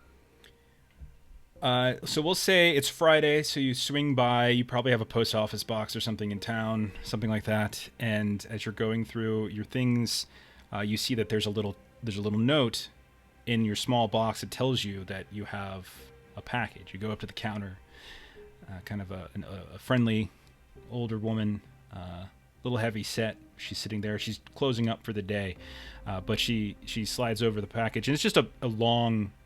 It's a fairly large envelope. It just wouldn't have fit into your. It's not like a big box, but just an envelope, and it's a FedEx envelope. Pretty standard stuff. We'll get to it in a second. Long. Where is same question. It's August 28th. It's a Friday. Work, home. Where are you at? Somewhere accessible. He's at a bar. Okay. Maybe his own bar. I open up a bar. You open up a bar? We'll call it What? Miles Vials. Miles Vials. Oh God, I am burning that place to the ground. At some point. All right. I like it. So, are you out of the FBI? Did you quit? Yeah, I retired, so this is my little side gig. Okay, bury the lead, man. This is so you are at Vegas still? Yeah, I'll still be in Vegas. Okay, still in Vegas, retired from the FBI, used your savings to open up a bar called Miles Vials. Maybe you live in the second floor above it or something like that. Is it like a crummy bar? Is it like a dive bar? Is it a trendy bar? No, it's not trendy. It's just Okay. Good. a hole in the wall place. Hole in the wall. I love it. Okay. Yeah. So while you're there kind of wiping down the counter and cleaning out, doing the classic, get the towel out, the Sam Malone from Cheers, where you're just drying out glasses. I know you don't get that reference, but the older people out there do, and we're friends. Package arrives. You see a stack. Some of it is just looks like various magazines, from different vendors and things who are sending you their products and stuff like that, some junk mail. And you also have what looks like a FedEx envelope. And You're probably you probably take that stuff, bring it to the back. One of your employees takes care of it. It's middle. It's just after happy hour maybe, or maybe just before. So you have a moment. You slip back into the office, or maybe you wait until afterwards and you slip back into the office to take a look at it. Melissa, where are you on August 28th? So you are going to find me at a condo that I have moved my dad into. My mom had passed away. I can kind of come over on Fridays around when like Reggie and the girls will come by to visit. So that's kind of my time when I go see him when the other members of the family aren't around. You've somehow managed to patch things up with Reggie. No, I go and see my dad on days when Reggie is not there. So Friday afternoon is kind of my time when I get to go see my dad, because otherwise I would be... Well, the girls would be in their 20s by now, because they were alive before, weren't they? So they would be in their 20s. College? Working? Off to college. Off to college, they're both off to college. Some of them might even be, one or two of them might be out of college by now. Unless they took that extra year, which we all like. Okay. So you're at home? I'm at his condo. You're at his condo. Okay. You stay there for a little while. You probably get home late at night. Back to your place. Apartment, house? What do you got? I've switched into an apartment. Okay. And you check, and you can see laying up against the door going into your apartment is a FedEx envelope addressed to you. Finally, Ashley, where is Agent Chelsea? Agent Chelsea has purchased some land and like a cabin out in the woods. Okay. And she has been doing home renovations. Specifically, she's been adding a basement, kind of like doomsday prepping. Okay. All right. I thought this was in preparation for the new Sims 4 expansion. Oh, it's so fantastic. I love that idea. Okay, so you... And, like, she's got a huge... Like, one of the things that she had built into her basement was this huge vault. Huge vault. Okay. Yeah. So maybe you're down in the vault, and you hear the sound, like suddenly as you're turning off a power tool or something like that, you hear the sound of tires kind of screeching as somebody turns around above. You get up there just in time to see a FedEx vehicle drive away, and you realize that there's a package waiting for you right on your door. As you kick it open, you see an envelope. All of you, at the same time, not at this necessarily the exact same time of day. It could be late at night after a shift. You get home from your time with your dad, whatever it might be. But all of you, open up the envelope, and you all see what looks like an invitation to a birthday party. It says, "Please join us to celebrate the 51st birthday of our friend Richard Zaloni at the Gateway Bridges Restaurant, 9011 Potash Street, Boston, Massachusetts, 02121, and then there's a phone number listed as well." All of you have this in your hands, and you're kind of looking and you're reading it, and immediately, it's probably been a while for some of you. Some of you might not have been on and off for a while. Delta Degree might have not called you back for anything recently, but at some point in the 20 years, I'm sure you've been on a job here or there. All of you notice that at the top of this invitation, I don't know why it's not showing. There we go. Things aren't updating properly for me on my overlays.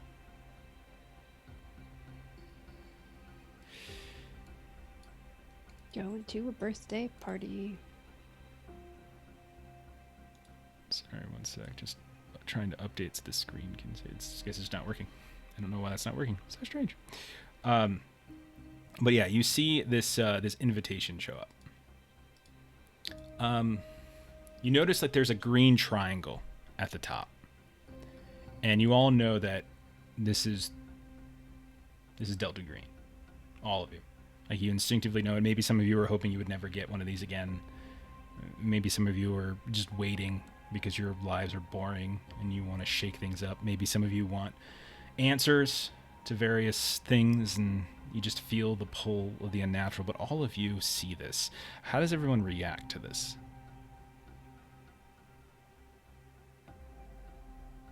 I would say Fawn is sort of resigned. It's been rough, and she actually didn't mind kind of the break that's happened. She's had a rough op or two, so she just sort of sighs, kind of resigned, like, well, this is what needs to happen. Okay. About the rest of you? Pretty much, I don't want anything to do with this. Just like throw it aside for now. Just let it be. It's fairly heavy. Like when you kind of throw it off to the side, and you can tell it's kind of an expensive thing. But yeah, you throw it aside, but you also know in the back of your head that if you don't address the mission, you become the mission. So maybe you don't want to deal with it now. But you also notice that the specific date is a couple days from now. So it's August 28th. This is to a birthday party on September 1st. What about Chelsea and Album? What are you guys doing as you sit here and you hold this invitation in your hands? Chelsea would pick at the corner that's kind of folded just to see if there's anything else. Okay. So you peel the invitation, and as you peel the frame out fairly carefully, you notice that there is, in fact, a hidden area of paper, which has a large portion of handwritten text in ballpoint pen. I'm trying to get this on the overlay, but for some reason it's not working. Give me 1 second. Let me see if I can get these things working so that anyone... Just trust us. It's pretty. What's a 617 area code? Look it up. Boston? You got Google. Oh, to verify. Okay, there we go. It's They should see it 2015. now. We can Google whatever we want. Yes, it's now. 2015. This is you guys were alive in 2015, so this should be a lot easier for you, this mission. Okay, so as you pull the piece aside, you get another. You see that there's another piece of writing underneath it. So I will show it to everybody, but really, the only person who's technically reading it at the moment is the clever Ashley in her agent vessel. It says, I have a better version of this I can read from. Our London business is good, but Vienna and Berlin are quiet. Mr. D. Lloyd has gone to Switzerland, and I hope for good news. He will be there for a week at 1496 Zermatt Street, and then goes to Turin in Rome and will join Colonel Perry and arrive at Athens, Greece, November 27 or December 2. Letters there should be addressed King James Boulevard, 3580. We expect Charles E. Fuller Tuesday, Dr. L. McQuaid, and Robert Unger, Esquire. Left on the Y.X. Express tonight. Now, because it's Ashley who's actually, Agent Chelsea who's reading this and looking at this specifically, without even having to, like, you see it immediately. You see that in the bottom right-hand corner of this interior piece of paper, there is a symbol, a demonology symbol. And it's a symbol that you've probably seen yourself.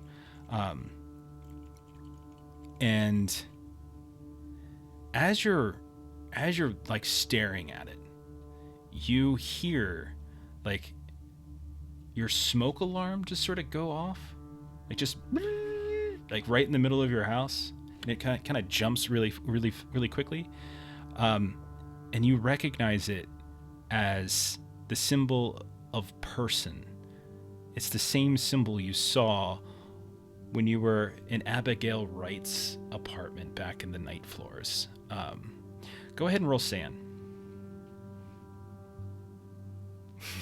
That's fair.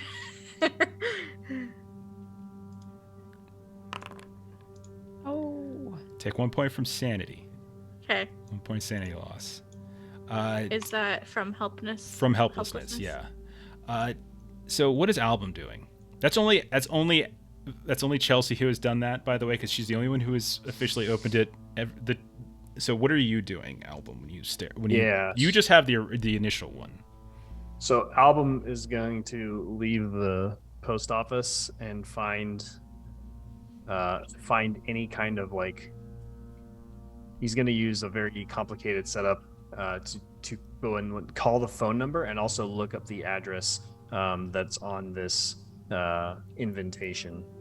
Okay.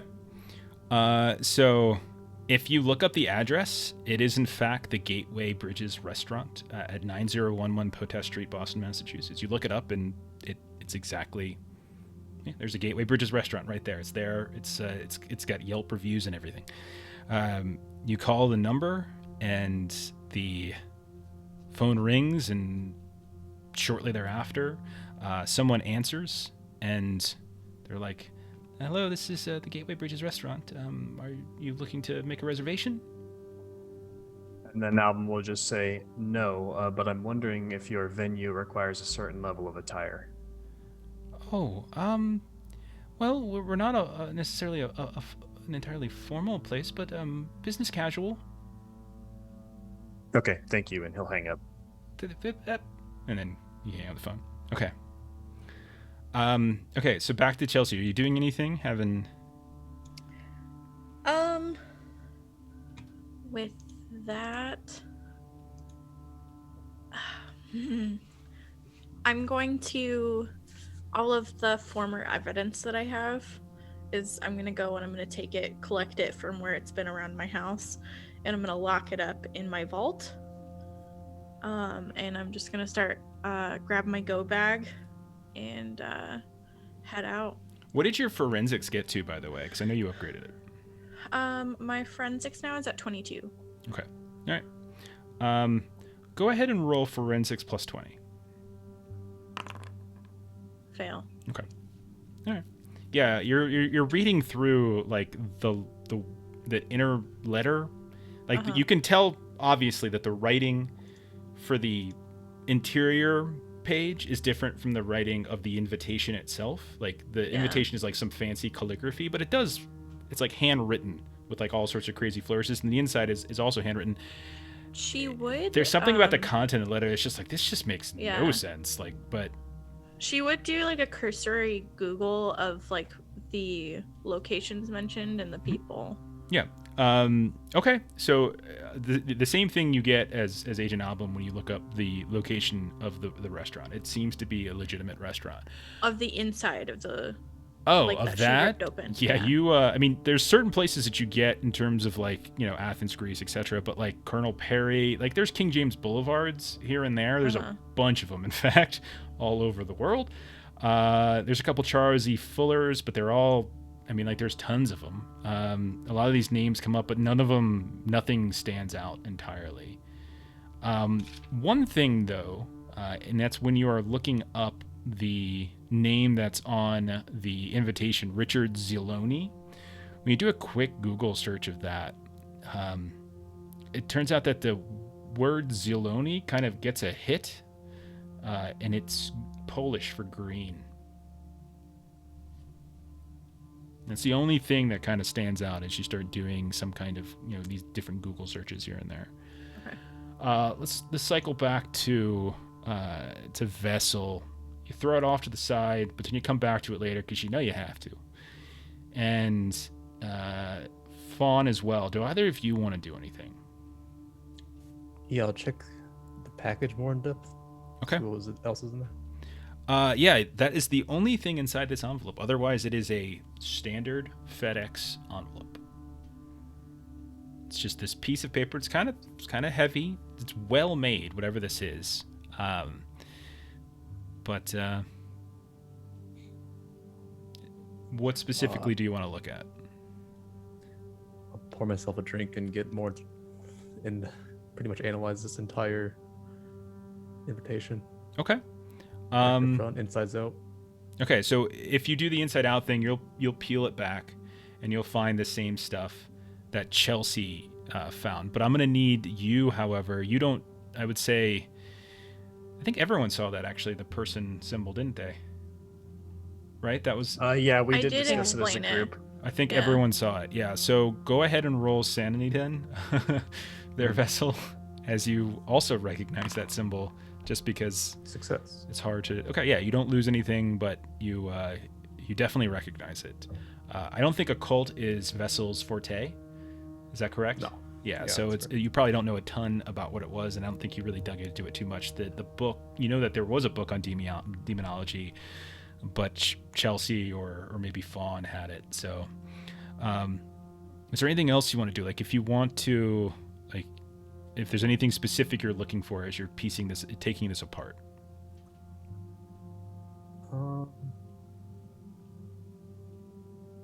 No, not really. I'll just make preparations to go to this location that's been presented. Okay. All right. What about you, Fawn? Is there anything that you want to do when you're looking at this so- letter? Yeah. This invitation? I want to see if there's a return address on the FedEx label. Okay, good question. There does not appear to be a return address, no. Okay.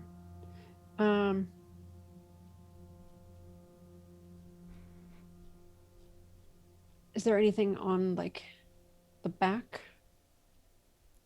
Just blank on the back. You can definitely tell, like, looking at it, that it feels kind of, it almost feels like it's layered in some way. Can I pull?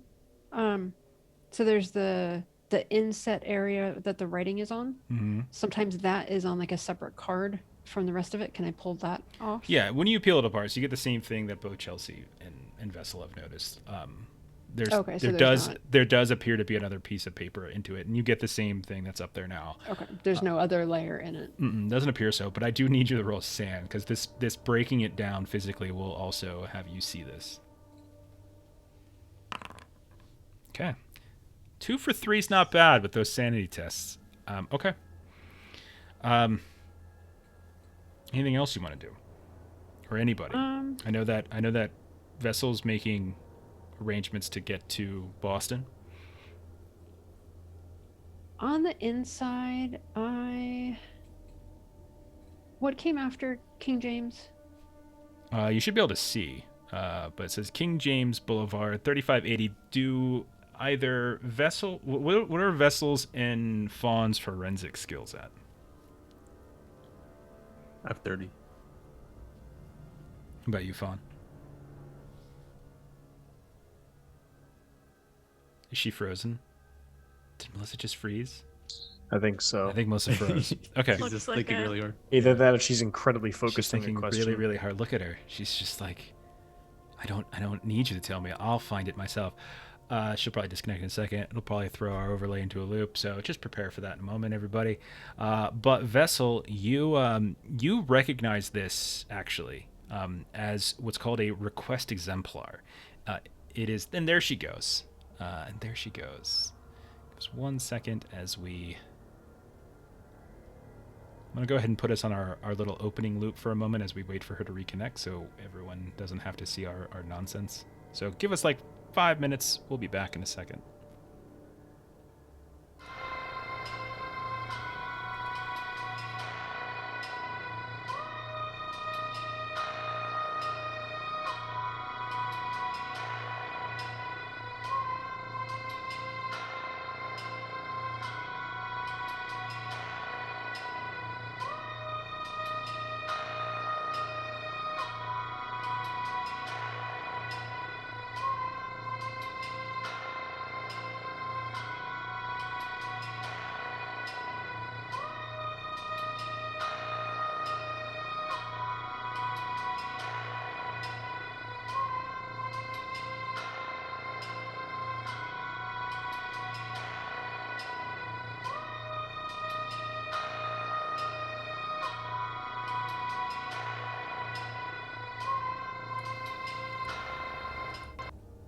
Okay, we're back. Everyone should be viewable at this point.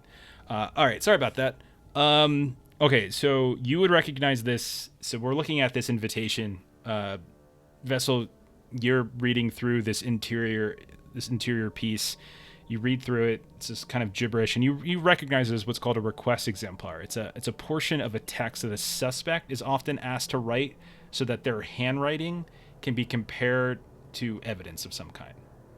So it's like this is something that literally authorities will, like these passages will ask them to write, because the combinations of the letters and the words and stuff like that allows them to better assess the writing and compare it to other evidence. So that's why it makes no sense. So they want me to write this passage? No, they don't want you to write that passage. You're saying That's what that that's is. what this Oh. is. You recognize Yeah. what this is. Like the passage itself is familiar to you. Got it. Gotcha. Okay. Sorry. Fawn, what was your forensics at? My forensics is 0. Okay. You don't know shit. I don't. All right. So, what does everybody want to do at this point? You have a couple days. September 1st is when you're supposed to meet this. You don't have you have Richard Zeloni, but you don't have any other name, like for a person or anything like that. You know some of you probably check and make sure the restaurant's legit. It is. Has Yelp reviews and everything. What are we Is thinking? that phone number for the restaurant? Yes, it is. Okay. I'll assume that all of you probably do your due diligence, call the number, do a quick Google check on the restaurant, and so everyone knows this is like a legitimate location. And I would also verify that they have a reservation for this party, like they're expecting a group. Okay. So if you call, you get a guy on the phone. It's like, this is Eduardo, party. Yep, indeed we do. We have, we've got, let's see, a party on a birthday party. Yeah, we've got the whole First, back room reserved for the Zeloni party. Look forward to serving you. yeah. How many? Well, How many people is the reservation for? well, it's not. We don't reserve for number of people, but we just reserve the location, like the room. So there is a fire department limit and everything, but yeah, it looks like a couple room for, dozen like- people could probably fit in there comfortably. And just so that I know who who made the reservation, if you don't mind me asking. Oh, let me see here. I don't think I actually have. I don't know where I've got that. I have got it somewhere. I can't seem to find it anywhere. I'm very sorry. I don't have that information. One of whoever made the appointment, one of my staff probably forgot to write down contact information and enter it into the system. We're just getting used to using the computers and things. Okay. Usually you would know who made a reservation? Like, I'm Well, trying we to see usually if have a contact, yes, for whoever. and there's no phone number or anything for this? I don't party? see one here. I don't know who made the appointment on my Can staff. you see when it was made? Was it Uh, been in the works for a while? no, I think just yesterday, maybe. It's new. It's new. I didn't see it in the system when I checked a few days ago. So maybe Are you the Are day you ago. familiar with that family? No, I'm sorry. Is there a problem? No, I suffer from anxiety, and so I like to know kind of who else is going to be there and how many people, and just getting lots of questions answered really helps me kind I- of go into social situations a I little more would calmly. I would presume if you have an invitation to birthday party, why don't you speak with the people who invited you to the birthday party? Why would you speak to the restaurant owner? Well, because you're not necessarily going to tell anybody that I'm asking all these questions, but if I have to talk to one of them, then they're going to think I'm weird, and I know you also think I'm weird, but it's I don't think you're weird. You're a paying customer. I'm happy to have you. well, thank you. I appreciate you. It looks like I'll be seeing you on the 1st. I look forward to it. Is there anything else I can help you with? I'm sure there's something else I should ask, but I can't think of anything at the moment. I don't know why would you say that out loud to me. That seems very strange. But he hangs up the phone at that point. So, So all of you do some due diligence. It is in fact a restaurant. It does exist, a Gateway Bridges restaurant. From what you can tell, its main cuisine is Mediterranean. It's been around. It's been in the Dorchester neighborhood of Boston, Massachusetts, since 1981. It actually has 4 stars on Yelp. And apparently the locals, a lot of people rave about its Tuesday and Friday buy one, get one free appetizer nights. So it does seem legit. Can I look for an address of this Richard person? When you look up Richard Ziolonli, you get no hits whatsoever. You don't get anything. Is there a time on the invitation? It does not actually list a time.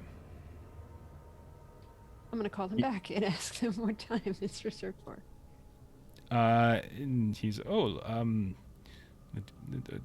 me see. It looks like we somewhere 7. I think it's 7. We usually book the whole room out for dinner and for after dinner. So you have the rooms beginning at 7 and until close. Thank you. You're welcome, strange lady. And it can hold 12 people, he says, by the way. Oh, okay.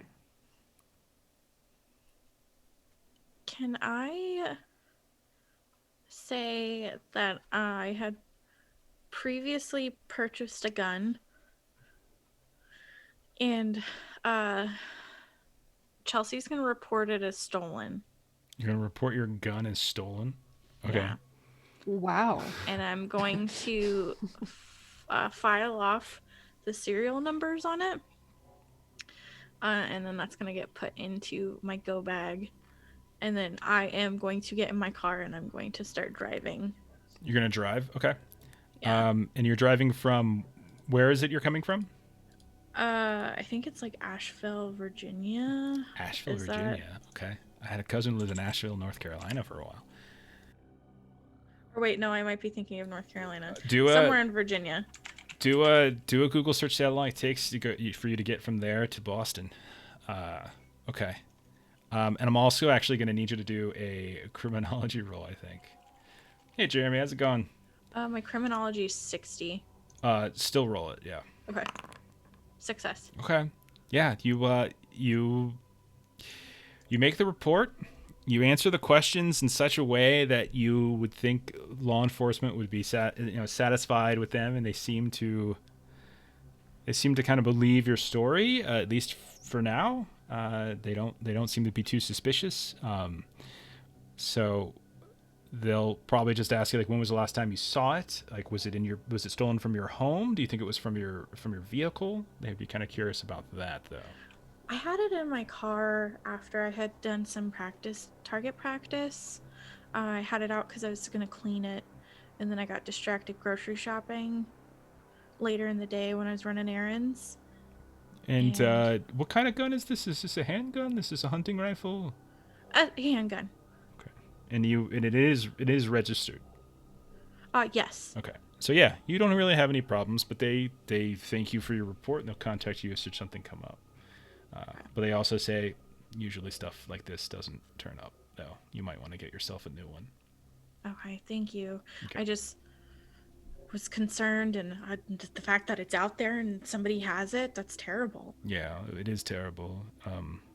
Imagine it'll probably be used in a crime. Someone will probably get killed with it, or they'll probably rob someone with it. So in the future, I will be much more proactive. Yeah, if responsible gun owners, I should say, if gun owners were responsible, maybe there might be one less gun crime out there on the streets. But yeah. But I guess probably won't buy another one then. Hey, sometimes not everybody can handle owning a gun. So it's good of you to recognize that about yourself. You have a good day, ma'am. Thank you, sir. This passive aggressive douchebag. Damn. But you're totally like playing him, so it's all fine. Oh yeah. Okay. So you drive. You're 10 out. hours, by the way. 10 hours. Okay, no problem. Yeah. You're still out west. Album. Do you just fly? No, albums in yeah, he's actually in Kansas right now because he's been Kansas? bounced around throughout the years. So he's like Wichita, Kansas. Okay. So he would just get the trailer from wherever he keeps it, kind of like hidden or secluded, Okay. hooks it up to his truck, and starts driving east.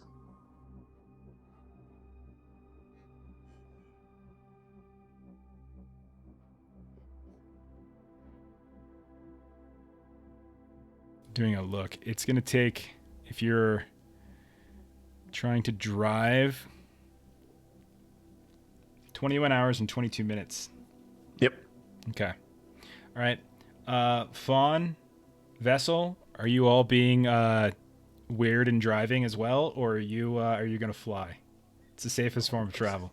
I'm just gonna take a direct flight there. Okay. I'm gonna hand the keys over to one of my longer employees and tell him Okay. going on a business trip. Do you want I'm to get there quickly, like that day, or does it matter? You mean the day of the invitation or just the Mhm. same day? Get the invitation on the Friday, the 28th, and you know the meeting's the September 1st. Do you take a red eye? Yeah, let's get there quick. Okay, roll bureaucracy. And see if you're able to get a quick one. Yeah, you're unfortunately, by the time, because you threw it to the side and didn't open it up right away, when you come back to it later, it's too late for you to get on the red eye for that night, but you're able to get there the next day. So you do find a flight to get there on Saturday. Hey, Diesel Shot, how's it going? So you'll be there Saturday night, the 29th. Mm. Okay. Chelsea, if you leave right away, you will also be there somewhere around midday afternoon of the 29th, Saturday. Album, if you leave right away, you'll probably get there like early AM on the 30th, something like that. If you just do a straight shot and you don't stop to like take a hotel or anything, or just take a sleep on the side, but you could probably get there morning if you like really push it, morning of Sunday, the 31st. I was going to take a train and then I was like, oh no, that's going to be like 19 hours. I'll fly. Okay. And where are you flying from? Oh, I just closed it. And do you want, it's okay. Do you want to try to get there quickly, or do you want to like kind of close some stuff down first? I will. Yeah, first thing in the morning. I'll take an early flight. Okay. I figure since you're trying to get there the next day, if you try to get a flight for the next day, you'll be able to get a flight for the next day. Okay. All right. So, one by one, you all make it there. We'll say the three of you that are getting there either the afternoon or the evening of Saturday, the 30th, or the 29th, excuse me. Is there anything you want to do when you get here? I mean, do you get hotel rooms? Do you stay in your car? Is there anything in particular you want to do?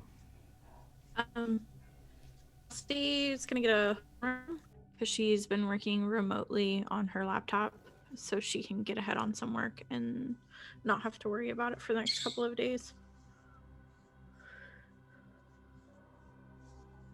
Okay. Yeah, I'll get a nice little hotel room. A nice little hotel room. We're talking like a Holiday Inn Express. Drop a little link for Change Stars really quick. Even though we're playing Delta Green, I know it says we're playing Change Stars, but there's just some links for our friends over at Diesel Shot who are running a Kickstarter right now. Game we played last week. Yeah, just like a middle of the road type of. Okay. No Yeah, and I'll Like a problem. pick up Best like a. Western. Yeah, as long as you're not looking to get anything too fancy, I'm not going to require a roll or anything. It's easy enough. Okay. So you guys get settled in. Fawn, is there anything you're doing other than getting settled in for the night? No, my flight is only going to take like 2 hours. Mhm. So I'll probably get there middle of the day on Saturday. Anything you want to do with that time? I'm going to make a kind of a beeline, take a taxi over to where the restaurant is. Okay. Gonna And eat there, do some recon. Okay. so I'm going to look for like the nearest hotel close to the restaurant to drop my bags, and then I will go have lunch at the restaurant. Okay. So you go and you head there for lunch. Sure. You get there, you realize it's one story. It's exactly where it says it is. You can definitely tell that it's been around a while. Like there's not new construction by any stretch. The food is Mediterranean. It's fine. It's not great. It's not bad though. 4 stars is maybe a little strong. Maybe 3.5 makes more sense, but it's okay. It's fine. Um, I'm gonna get like a hummus platter. Sure. Kind of a thing. yeah, but no, it tastes fine. But yeah, you're is there something in particular you're doing while you're here, or you're just like testing it out? You're just like testing the food out. I definitely want to take a look at the room that we're going to be in. Okay, so you can tell. So the building, there's a sort of a terraced area. There's a large dining room with 11 tables. There's a kitchen and utility area. There's 2 private party rooms in the back beyond the restrooms. And you were led to believe on the phone that one of those seems to be where the party would be held. So yeah, I want to scope those out. I'm wondering middle of the day on a Saturday if there's some other like party or something that's going on, or is one of them available for snooping? You want to snoop? Okay. You want to try to get in there? Do you want to try to just get in there, just barge in there, or do you want to ask and throw your weight around as something to get inside?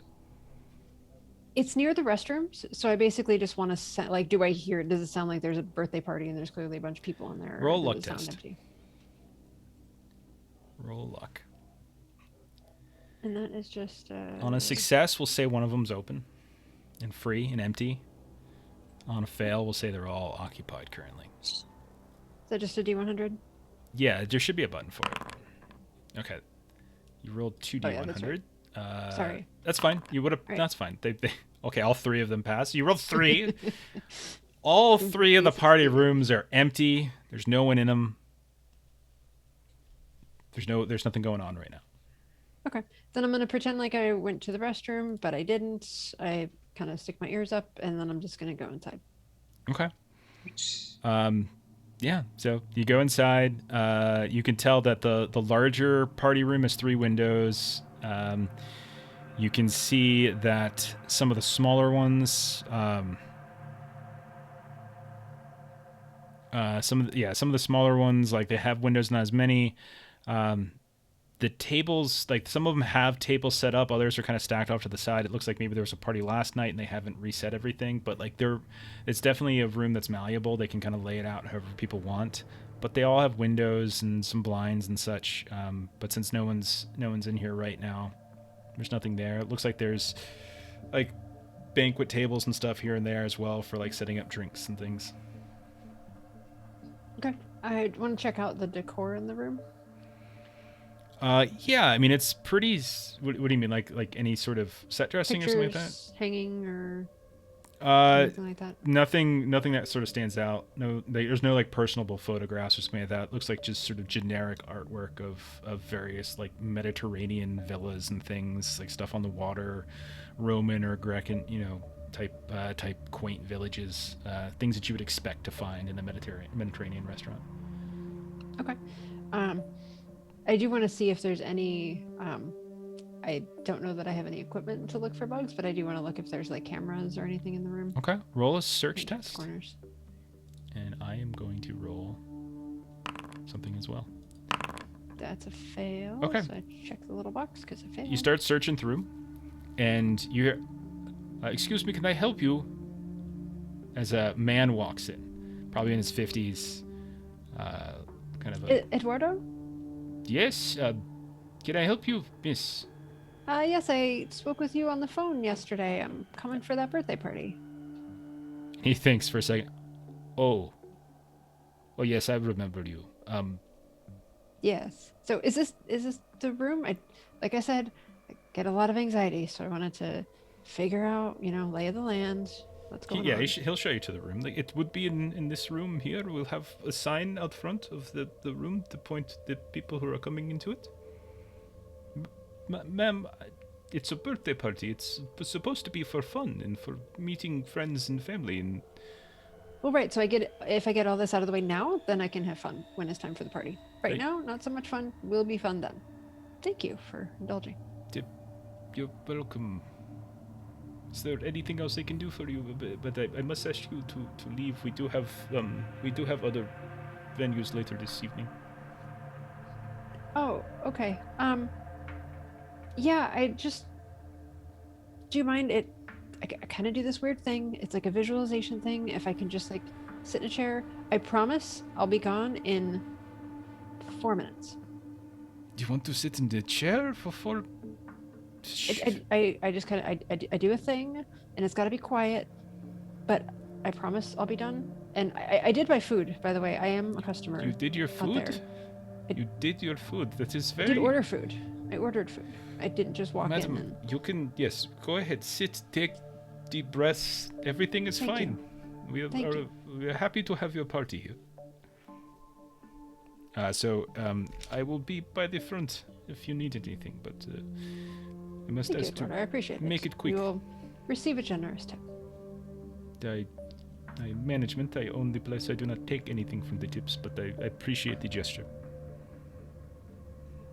And so you see, so just kind of as an image, so Agent Fawn at this point is 57. So she's kind of put on some weight since the last time we saw her. Her hair is kind of in a shorter kind of a cut. And so then you'll see her, once he's out of the way, continue her search around the room. Okay. And once you do, you don't find any bugs. All right. Album, you roll in the AM of Sunday the 30th. Find a place where you can fit your trailer. You do realize that's going to be outside of the city, and so you're going to have to drive into the city. Yeah. Okay, so we'll say Sunday morning, all throughout Sunday afternoon, you have the day free if you want to do anything. It's basically just going to be getting the trailer kind of stowed away. There were 2 areas that I looked at. One was like Camp Acton, and then another one was just like some random woods, but both are about 45 minutes from the heart of Boston. So yeah, Camp Acton makes sense. We'll just leave it at that for now. Cool. And you get that all situated, no problem. You spend your early part of the Sunday getting that situated. And so I'll say to all of you at this point, it's Sunday the 30th. It's 2 days before your meeting.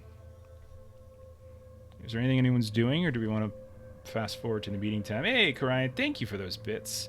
That's a reroll for everybody, by the way. Someone wants to do it at some point. What would you all like to do? 2 days before your meeting. And at this point, we still don't know that each other have been assigned to this. Yeah, I didn't get the sense from your 20-year interim that any of you really kept in touch with each other. It's not unless you're working on the consistent team, you wouldn't. It's not. It's sort of you don't share real names. You know what I mean? You don't you share each other's agent names and stuff. You don't really keep in touch outside.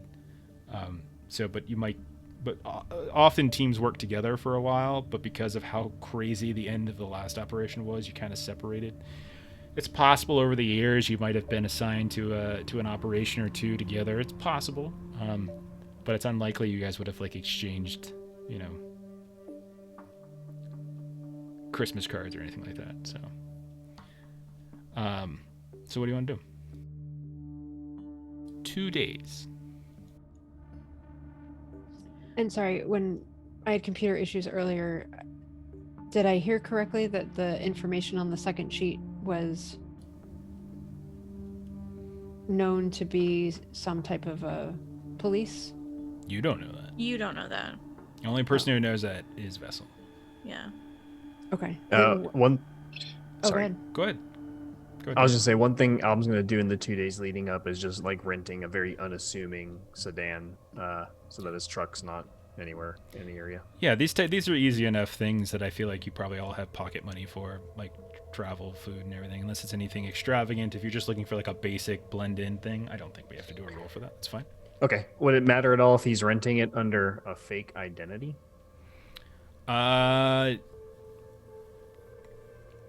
Yeah, maybe. Let's do let's see what we got. Do you have so basically you don't want it to be under Album, you don't want it to be under Larson. Album's real name, yeah. Okay, so you don't want it to be under either of those. You want it to be some sort of you have a fake ID basically. Right. Okay. I think it's reasonable to assume that over the course of the last 20 years, you've probably gotten a fake ID. I don't feel required to roll because it's not a pressing issue, so I'll say you probably have had one, yeah. I was gonna say, after Chelsea fucked up that last time, she has, like, each of her go bags has a different identity in it. Yeah, I think it's fair to say, because it's been so much time, like 20 years, it's a fake ID, that's a reasonable thing to get in a 20 years time. It would probably require, it would require a roll if you're trying to do it in the moment and like a couple hours and the right tools, but at some point in the interim, you easily could have done that. So I'll say, yeah, you're fine. So, Can I find go an ahead. internet cafe close by? Yeah, no problem. And one of the things that I had been looking at is there was like a King James and then there was like a number after that. And so I want to see if those number combinations are any sort of like book passage type like Bible thing. Because I'm trying to go with King James and to see if that's like, Oh, if yeah, I can yeah. get anything from that. So King James, like was it It was like King James something Boulevard, 35 verse 80 or something? Yeah, so I want to see if there's anything that kind of pops on a. I don't know much about the King James Bible verses. Unfortunately, off the top of my head, you'd have to dig it out. But we'll say you start reading through the King James Bible all day on Sunday, strangely enough, to see if you can glean any kind of anything that might suggest meaning behind it. And you're just probably more confused than when you started. All right. So Chelsea was still rather, like, influenced by, like, the play thing. So one of the first things she's going to do when she arrives is she's going to look to see if there's any plays going on or anything like that regarding the book. Oh god, I took so many notes today. The King in Yellow. Okay. Okay, so you're looking to see if you can find any evidence anywhere. How are you doing this?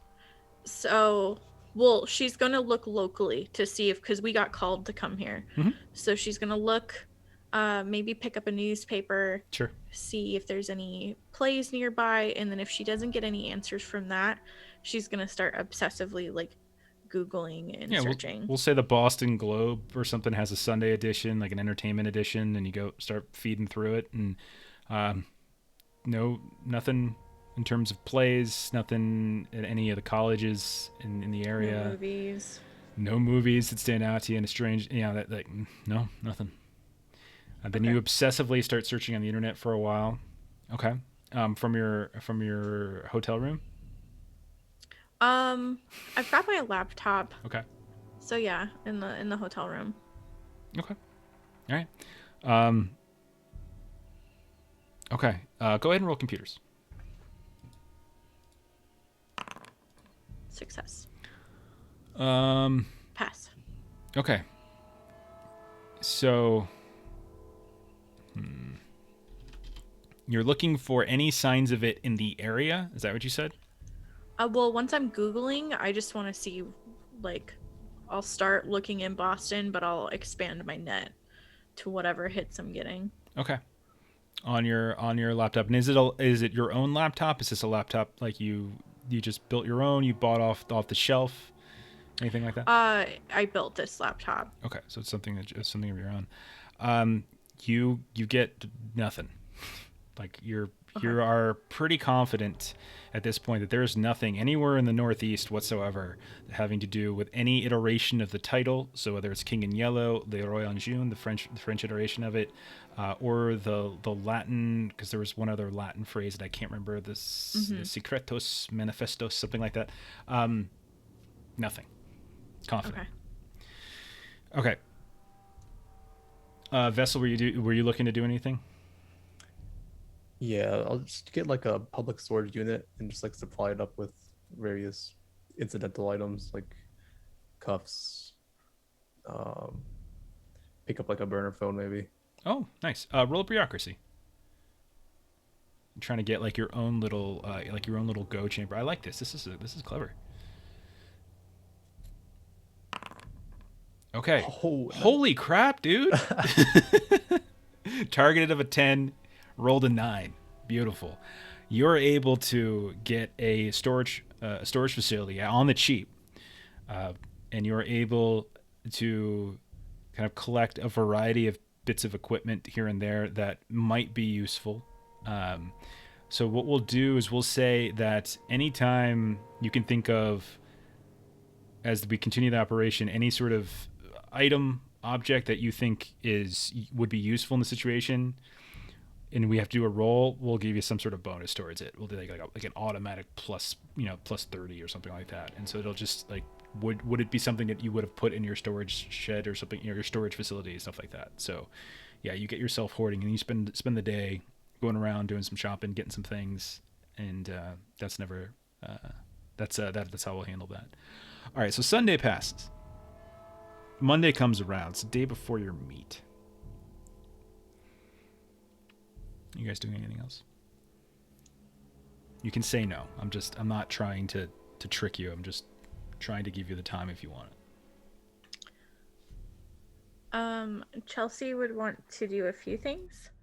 If nobody else has anything they want to do first. I think I'm good. She'd stop by the corner store and she'd get some cheap hair dye and dye her hair. Just like a different color. Okay. And then maybe lighten it enough to where it's just different, but it's similar enough to what she had before for plausible deniability. And then she'll try to acquire a burner phone, and then she wants to eat at the restaurant. Okay, on the Monday? Sure. Yeah. Getting a burner phone's easy enough. You just go to the store. It's 2015. You can easily get one of those. It's not a problem. Yeah. You head to the restaurant on a Monday. Dinner, lunch, do you prefer? You have a preference? Probably like dinner time. Okay, you head there. Party of one. Someone sits you down. It's not that busy. It's a Monday night. It's probably not their most happening time, but there's some people here. Food is decent, but not great. Unremarkable. Yeah. She's going to spend more of her time observing the employees. Okay. There's more than a dozen people who probably work here between, it's hard to tell exactly because you never know how many people are on shift at the time. But you would probably say there were maybe 10 to 12 people on. You do see what you think is probably the manager, kind of a guy in his 50s moving around here and there. Hostess, a couple servers, bartender, and definitely whoever's back in the kitchen. None of them strike you as... Actually, roll human int, I should say. Roll human int. Excuse me. Humint. We're going to correct that this time. Success. None of them freak you out in any particular way. No. You don't seem to... get any kind of bad feeling about anybody in particular. And then what else she would mark or pay attention to is like where are entrances and possible exits in the building, stuff like that. You mark those. You mark various like sight lines into like the party rooms. I would say you probably did this too, Fawn. So you literally could look from the outside. You can look into the party rooms and kind of observe who's in there. Yeah, that's easy enough to do. And then when she's done eating, she's gonna go outside, like how you look into the party rooms and you see, and then she's going to pay attention to what buildings and stuff are around. And like who could potentially be like watching in from there. Okay. Yeah, there's other restaurants nearby, other shops. This seems to be kind of a neighborhood restaurant, so it's an older neighborhood. It doesn't look to be a lot of new construction. Looks still to have like kind of Boston flair to it. But yeah, you make note as best you can. And then when she was still eating and talking, is anybody speaking Greek or any other languages there, or are they only speaking English? You hear little bits and pieces from time to time, but maybe Spanish would be another language, but that's probably it. Yeah. Okay. So we'll say that Tuesday rolls around. Nighttime comes. When do you all A, do you all go to the meeting? B, when do you arrive? What do you do once you arrive? Album's going to spend the day before the birthday dinner using his microelectronic skill and I guess electronic security systems. He's going to have like a little device that he's been creating over the past couple of decades that interferes with like cameras and any other things that can like capture photography or anything like that. So he's going to affix it to his rental car. So as he drives through areas, it just makes the cameras go kind of fuzzy or just not detailed enough for no real details. And then he'll show up fashionably late, like 5 minutes late. Okay, so you want to get... So what time would you arrive? Because there wasn't actually a time on the invitation. The only person who actually has talked about that at all was Fawn. So... Yeah, he would show up then at like, 5:05 p.m. Okay, so you get there at like 5 something. Go ahead and roll in times 5 to see if you can make something of decency with your electronics skill here. Okay. Let's see if this functions in the way that you want it to. Oh, Nice. gosh. That's great. We do have a reroll. We do have a reroll, yeah. Captain Cryan threw us 100 bits, so if you want to reroll that, you can. Sure, Please let's do. get two. Let's get 2 in a row. No, you got There this. you go. There you go. Okay. I wanted to tempt fate. Yeah. I do feel like if you get 2 critical fails in a row, you have to roll a third, and if you get another critical fail, you just die. Like you just Just die trying to make a little simple device. That was the old rule. we The had in soldering gun D&D. exploded. 3 straight criticals, three straight criticals in a row, and something bad happens to you. Okay, so you get there around 5:05. Do you go inside or do you wait out in the parking lot? Album's gonna just wait in the car and survey, like Okay. just people going in and out, seeing if anything stands out to him. What time do the rest of you get there? Say like dinner time. Can I get a clock time, please? Let's head up 6. I'll pick up a nice bourbon on the way as a gift. Okay, show up with a gift. That's a man with some Yeah. class. I like it. You show up, get yourself a nice bourbon. Show up around 6. Do you go right inside? Yeah, just straight where it's at. Okay. Fawn, Chelsea, same questions. And please give me a time. Don't say dinner time. Chelsea would have called in the morning. You would have been told that you have the room beginning at 7. Yeah, so then she would show up at 7. Okay. But she's just got like, because Long and I had the same idea. I wanted to get a bottle of wine. And then that's when she shows up. Just double checking. I'm not giving you the wrong time. And Fawn is going to eat lunch there. Oh, for Christ's sake. When she's just Please gonna just- stay. This poor 8 p.m. manager. By the way, it does have a time. It's 8 p.m. Okay, so then I'd show up at 8 p.m. Yeah, sorry about that. Of It's the 8 actually PM, not just on go the. for her. It's not on the image. I'm looking at the image right now. Yeah, that's why I asked. so- That's why I asked. Oh, so is this 8 p.m. something we all know then? It is something you all know. Yeah. Okay, Oh, yeah. it says 8 p.m. Oh, Yeah. It doesn't. It says in the GM in the handler notes. It doesn't say it on the instructions. I think it's intended for us to call and ask. If I don't we know, wanted maybe. To know. But yeah. So if any of you spoke with the management, it's 8 p.m. Yeah. Then I won't get there for lunch. I'll get there for happy hour at 4. You're killing me, Melissa. I just Oh my want god. to get Dave. Okay, so I'm gonna say because you got there early, album, you're gonna notice a very familiar looking man showing up. What time would you have gotten? So I'm gonna say, album, you're the first person there. You see, at a certain point, it's before 8 p.m. because I think Vessel gets there early, and you get there a little earlier. You see, you have to do a double take. A face you probably haven't seen in quite some time. It's older, little salt and pepper, a little lighter hair. it's my double chin. Not my double chin, my cleft chin that you recognize. Is it the cleft chin? Yeah, you see Yeah. the cleft chin, and there is what you see is Agent Vessel opening the door, going into the waiting area. Chelsea and Fawn, you've been in the bar this whole time since happy hour. Mhm. Okay. Roll a alertness, and then I'll say, Vessel, you go ahead and roll alertness as well. Succeeded. Okay. Do this. All right.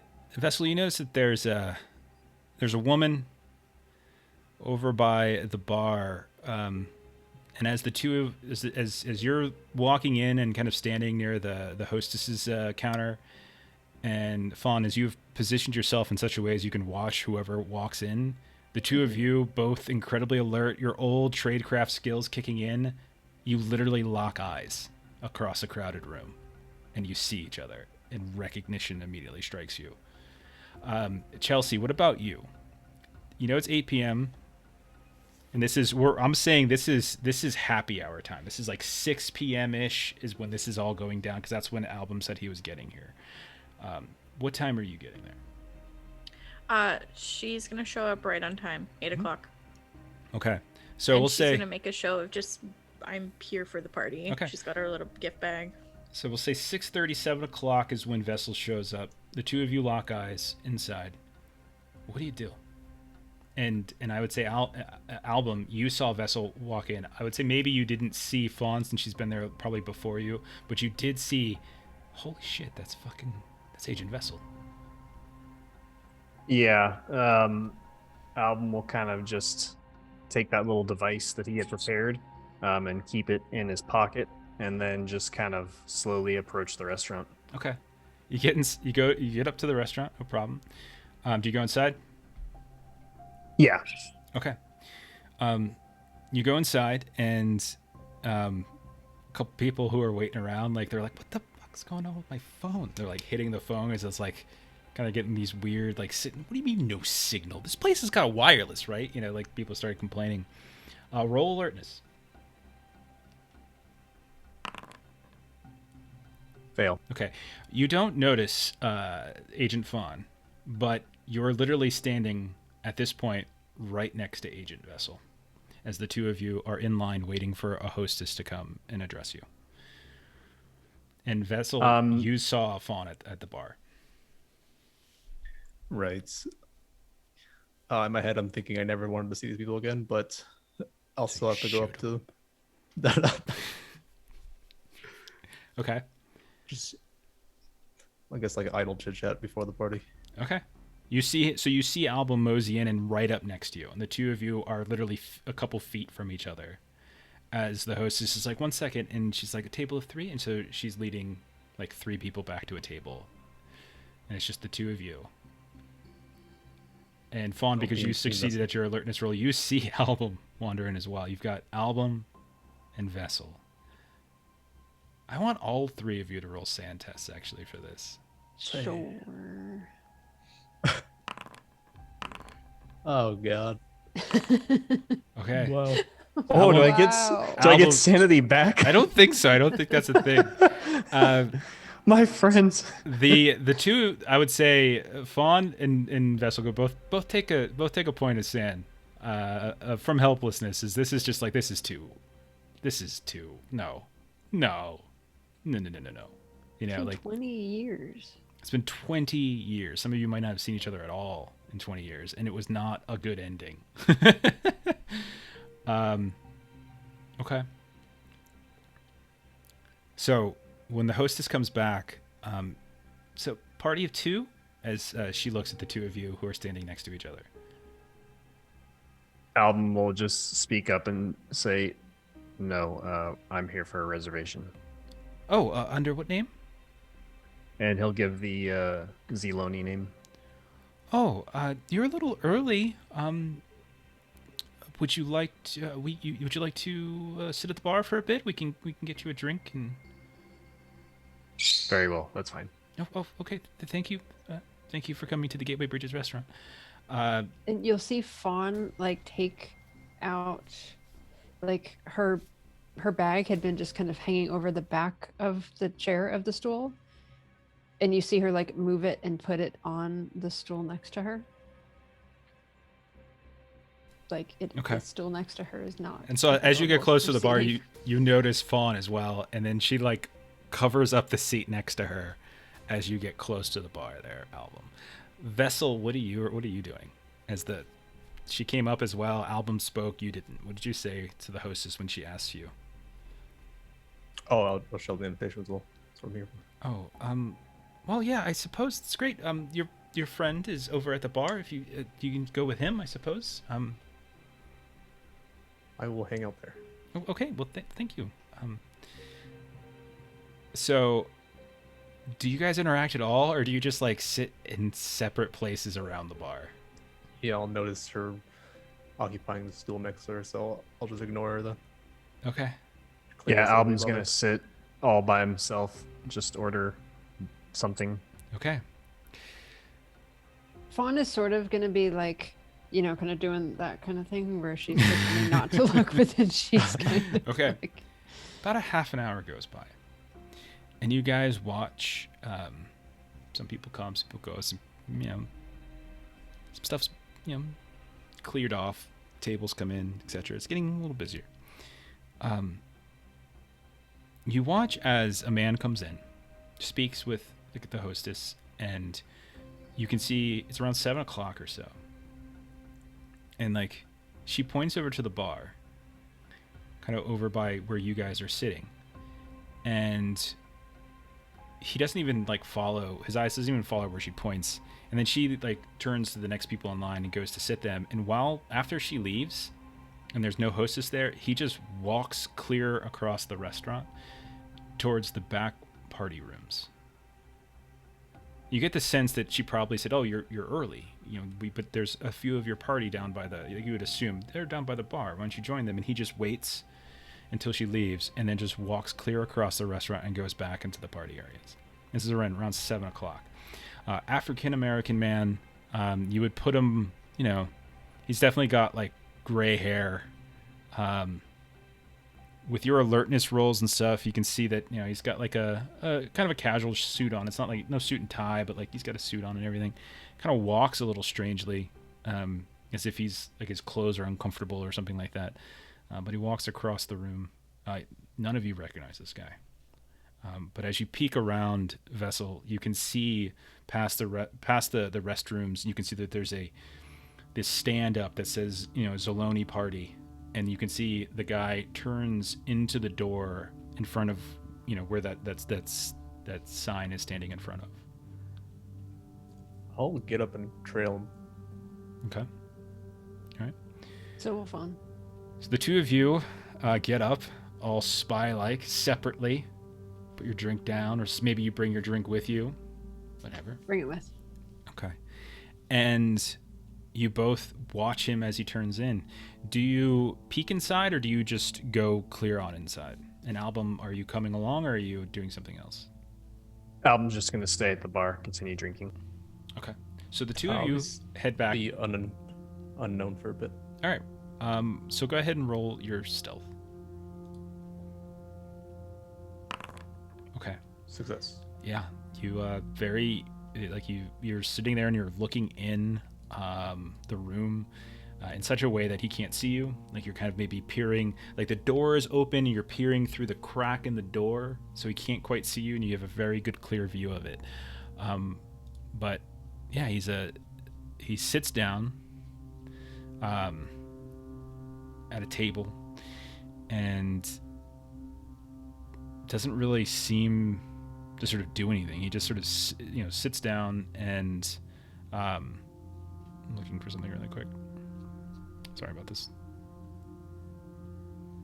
Yeah, they put it in place. Album, what you drinking?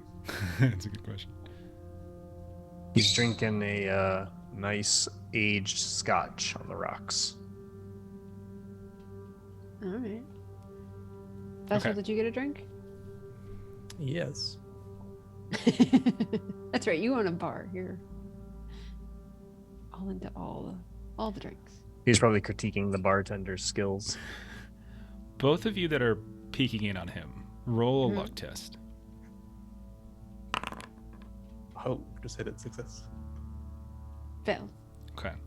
So, Fawn, as you are kind of trying to move in the position to stealth up next to the door, you kind of get caught up in sort of a cross movement as there's a small party of women who are coming out of the bathroom, and so you kind of get caught in the wash of that. Vessel, however, you maintain contact, and you're watching as this guy, he sits down, and you see him reach into his coat pocket and he pulls out what looks like a small metal case, almost like an Altoid container or something like that. He picks out something kind of pill size, pops it in his mouth, and just swallows it. I got a picture of him too, actually. I'll show you guys. Actually, I'm going to hold off on sharing it, but... Okay. What do you do? It's literally just a couple minutes past 7. Sure, yeah. If he's not doing anything for a few minutes, He's literally just sitting there, and he's just sitting. I'll just leave him be then. I'll go to the restrooms and head back to the bar. Okay. All right. Fawn, are you doing anything in particular? I don't want to be hanging out at the bar with the other two, so I'm gonna go ahead and go in. Okay. Go in by yourself. He looks up as you enter the room. Just stares you right in the face, doesn't say anything.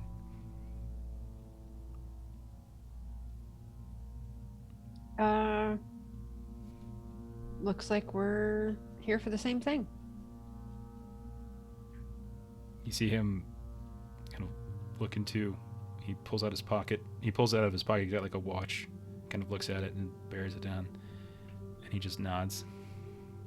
And he just goes back to kind of just looking straight ahead at the door that comes into this party room.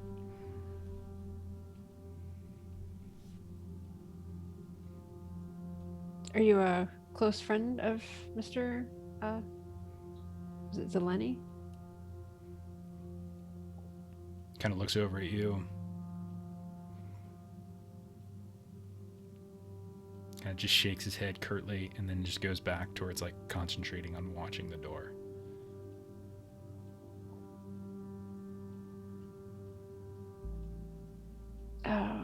Fawn is weighing which is more uncomfortable, being with the other two at the bar or being here with this guy.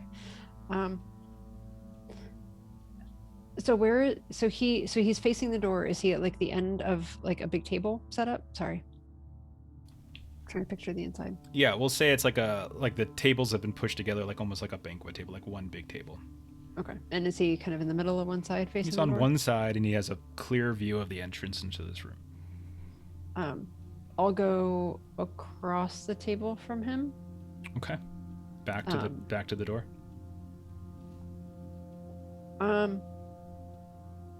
Still also watching the door.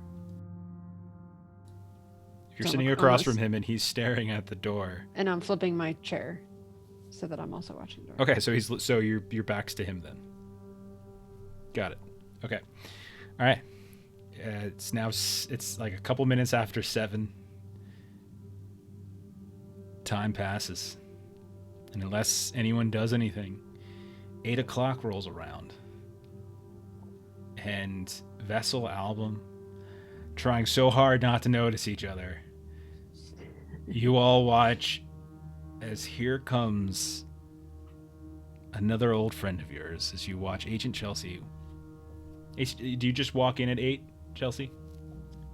She walked in like 2 minutes before. Okay, so a couple minutes before 8. Yeah. Her hair color's a little different.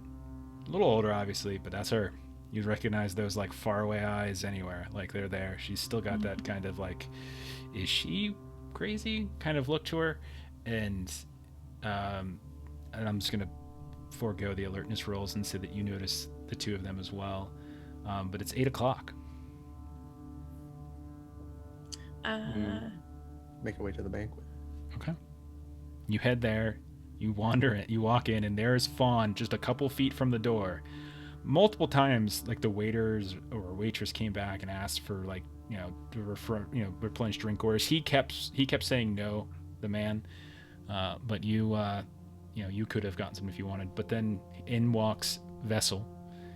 What about Chelsea and an Album? Do you guys go and join? Yeah. Okay. Yeah, Album will go in, seeing everyone else going. Okay. So you come in, and I'm presuming all of you sit around the table somewhere. Is that correct? Is that fair? Take a seat. Yeah. All right. Mm-hmm. Let's get up some details. occasionally Fawn has like pulled out her like compact from her bag if he's doing anything like in the mirror because she wants to watch the door, but then like look at him in the mirror. Okay. So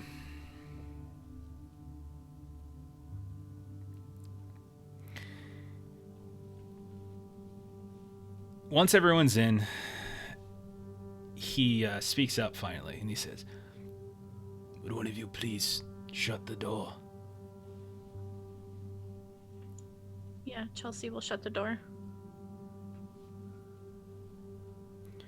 And she's got like a little like portable like radio or like stereo that she's gonna put on the edge of the table closest to the door and just turn it on for like music. Okay.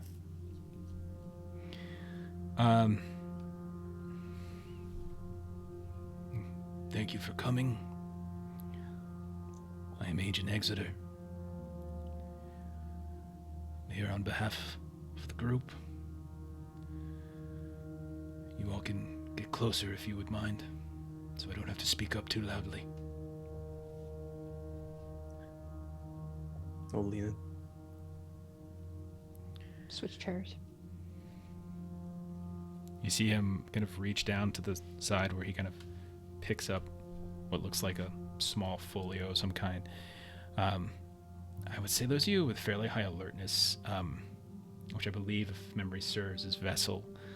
You can tell he kind of reeks. He smells like kind of pretty bad BO. Like Fawn, you might have gotten used to it, but you can tell that he's it was the smell of like oil, gasoline, like maybe he's been working on cars or something like that. And like there's this like subtle noise of like crumpling paper, but he sets the thing down on the table, like this folio that just stands there, and you don't like it's not moving, and you still kind of hear it. It's like little. And he says to you all, he says, "This is Operation India Moon.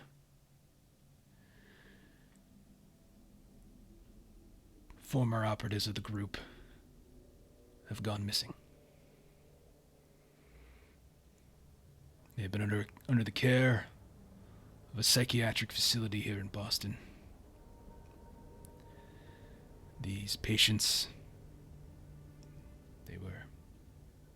these operatives were patients at the facility and have been committed there for some time. The Dorchester House. They've been missing very recently. The police have not been alerted, but the group wants them found." And you see as he starts to unpack the folio, and he pulls out what looks like a photograph. And he just slides it into the middle of the table, and whoever wants to grab it can grab it. And I will go ahead and show it to you all. Who would grab it? Who would be the first person to like alpha this up? I'd grab it. Okay. All right. I will show it to players. In it, you see what looks like a photograph of a wall. It looks kind of messed up a bit. Looks like a mental patient's room. It's scrawled on the wall in a copious amount of... You're not sure exactly, but it looks... Some of you are smart enough to know this is either paint or it could be blood. And you can see that it's covered with a bunch of taped newspapers. And it reads, "Abigail Wright has gone to sea, crossed the waves to rescue me. In a ship both tall and fine, she rounds the corner, marking time." He says, without even really missing a beat, like as he slides it out there, you see he's pulling a couple other things out. Before their incarceration, each of these operatives came in contact with a book known to have unnatural properties. The book goes by many titles. The recovery of any occult book during the course of this operation is to be reported. Barring a simple cursory examination of the book for title and author, this book should not be read. And he slides over to you guys what looks like a large, old-looking satellite phone. The group can be contacted securely by pressing star 616 on the phone, but communications should be kept to a minimum. And then he leans over and he hands a card, a little business card, to Agent Fawn. And I'll go ahead and activate that for you too as well. And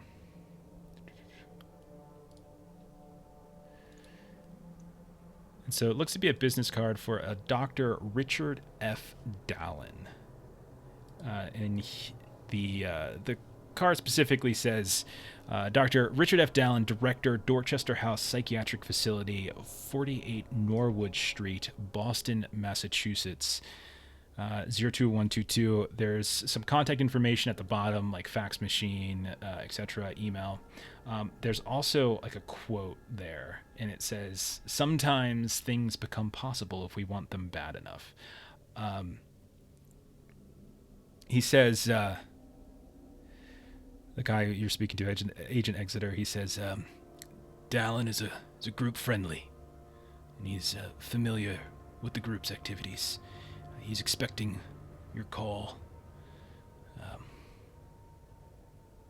And then he just stops talking. What's the book title? It's not important. It goes by many titles. Were they also assigned to try to find Abigail? Was their assignment, did it have something to do with her? Kind of looks at you, and he's like, I'm unaware of their previous missions. Jeff, what was our previous mission called? Operation Alice. Okay, that's what I thought. I'm gonna start looking through the file. Okay. So there's just three things he hands over. There's a fourth thing he hands over. He hands over what looks like, thank you, Diesel Shot. We are playing Delta Green, starting up Chapter 2 of Impossible Landscapes. It's kind of crazy. So I need all of you to go ahead, obviously, and roll sand because you just saw Abigail Wright's names. Just go ahead and just do that. Just go ahead and roll that sand for me really quick. Of course.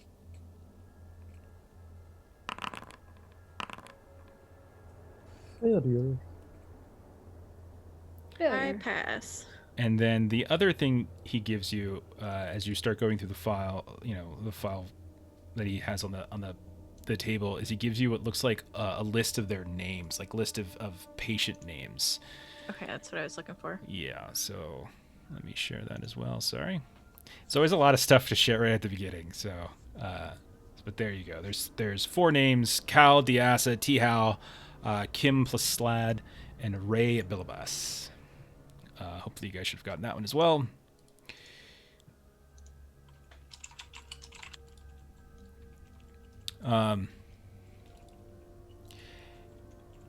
Agent Album.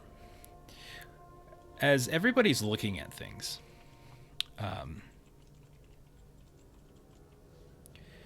did you bring your drink into the room, Album? Yeah. Okay. You take a drink as you hear the name. You hear the name Abigail Wright again, which is just like, oh, for crying out loud. But as you take a drink, you look down kind of through the bottom of your glass that you just finished, and you notice it right as you're looking through the glass bottom. The napkin on which this glass has been set looks incredibly familiar to you. And it dawns on you, once it kind of sets in, Abigail Wright, napkin. You notice on the corner of the napkin, it's this like golden embroidered acronym, GBR. and you have a flashback in your mind to New York, being left alone for a while in Abigail Wright's apartment, pulling things off of an epoxy-covered room, and pulling out 2 napkins with these strange mechanical drawings on them. And when you look at the napkin that the moisture from your glass has sort of soaked up, you notice that same GBR. This is the exact same kind of napkin. And I actually need you to roll sanity. I'm sorry, Derek. I know you hate when I ask you this. I feel like I always feel guilty doing it. I'm like, he's gonna hurt me. Take 1 point of sanity damage from helplessness. Okay. Did anything happen for the failures? Anybody who failed because of Abigail Wright, take another point of sanity from helplessness. Okay. So you've got this list of names. You've got this card. You've got this cell phone, this old satellite phone, and you've got this this man, 60s maybe, and he's just kind of sitting there letting you digest whatever it is that you're digesting. What do you guys do? How are you guys reacting, especially those of you who took sanity damage? I want to observe this guy. Okay. See, like, what's up with his behavior. Okay. Roll human. God dang it! I did it again. Roll human. I will get better at Human. this. I promise. I'll fail. Okay. He is hard to read. He would probably be a pretty good poker player, you would imagine. Okay. Is it different language? Because he keeps saying like the group. Like, did we hear that last time? Like, is that normal for that language? You know, it's if the not. group? You don't. No one says Delta Green out loud. It's not a Yeah. phrase that you say out loud. Right, I knew that, but like, what is it? The group? Is that like a? We can I can't remember presume exactly probably what I it's said Delta with Green. Marcus. But yeah, he wouldn't have outwardly said Delta Green. It would have been Okay. the group. So that's not something that makes me suspicious. You can. I mean, I'm not going to tell you not to be suspicious, but like, it's not like that onto itself is, on its own is fine. As we sit here, are we able to notice the smell? You said he smelled like oil or gasoline. Yeah, all or of you can something? smell. You at this point, if you're sitting near him for a little while longer, he kind of reeks. He's dressed decently, but he looks just dirtied up. Like he looks like he's you can tell that he's been sweating. You can tell that he's maybe changed oil or something, or worked on a car recently. It's hard to tell. Album, being as tactful as he is, and also with the sanity loss that he finally took, he's kind of just like tapping his empty scotch glass against the table. Like you kind of bounce your leg with nervous energy. He's just doing that with the glass, just kind of a rhythmic thumping. And he's gonna look at what was his name? Agent Agent Exeter is what he calls himself. Exeter, that was it. And he's gonna smirk and say, "So, Exeter, was it? Are you actually? How much did they pay you to just pull up this charade on us?"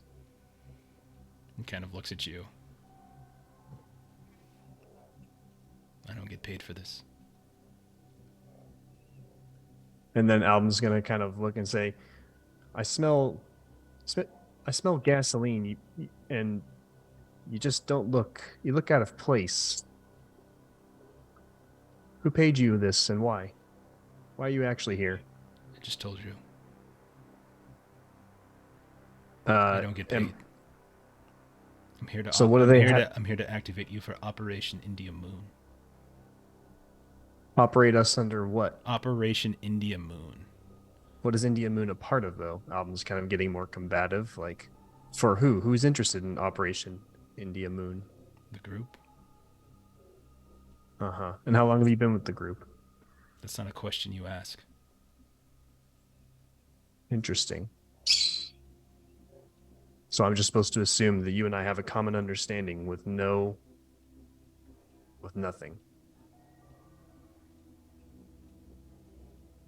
He literally doesn't say anything to you. he just stares at you. Chelsea's gonna inquire where the other agents were investigating when they went missing. They weren't investigating. They were committed. Prior to them being committed, they were investigating a book. But at what location do we know? I'm not familiar with their previous locations, but they disappeared from their rooms within the Dorchester house. Were you their handler? I'm not permitted to answer that kind of question. Okay. Alvum's temper is going to continue to rise, and he's going to pipe up again and say, "So you're not permitted to tell us. You don't know anything. You just came here to hand us a folder and stare at us blankly?" So he very calmly pushes his seat back, gets up, kind of straighten out his like kind of wrinkly jacket, and walks out the room. Everything got left behind, but he just Yeah. walks out the room. Yeah.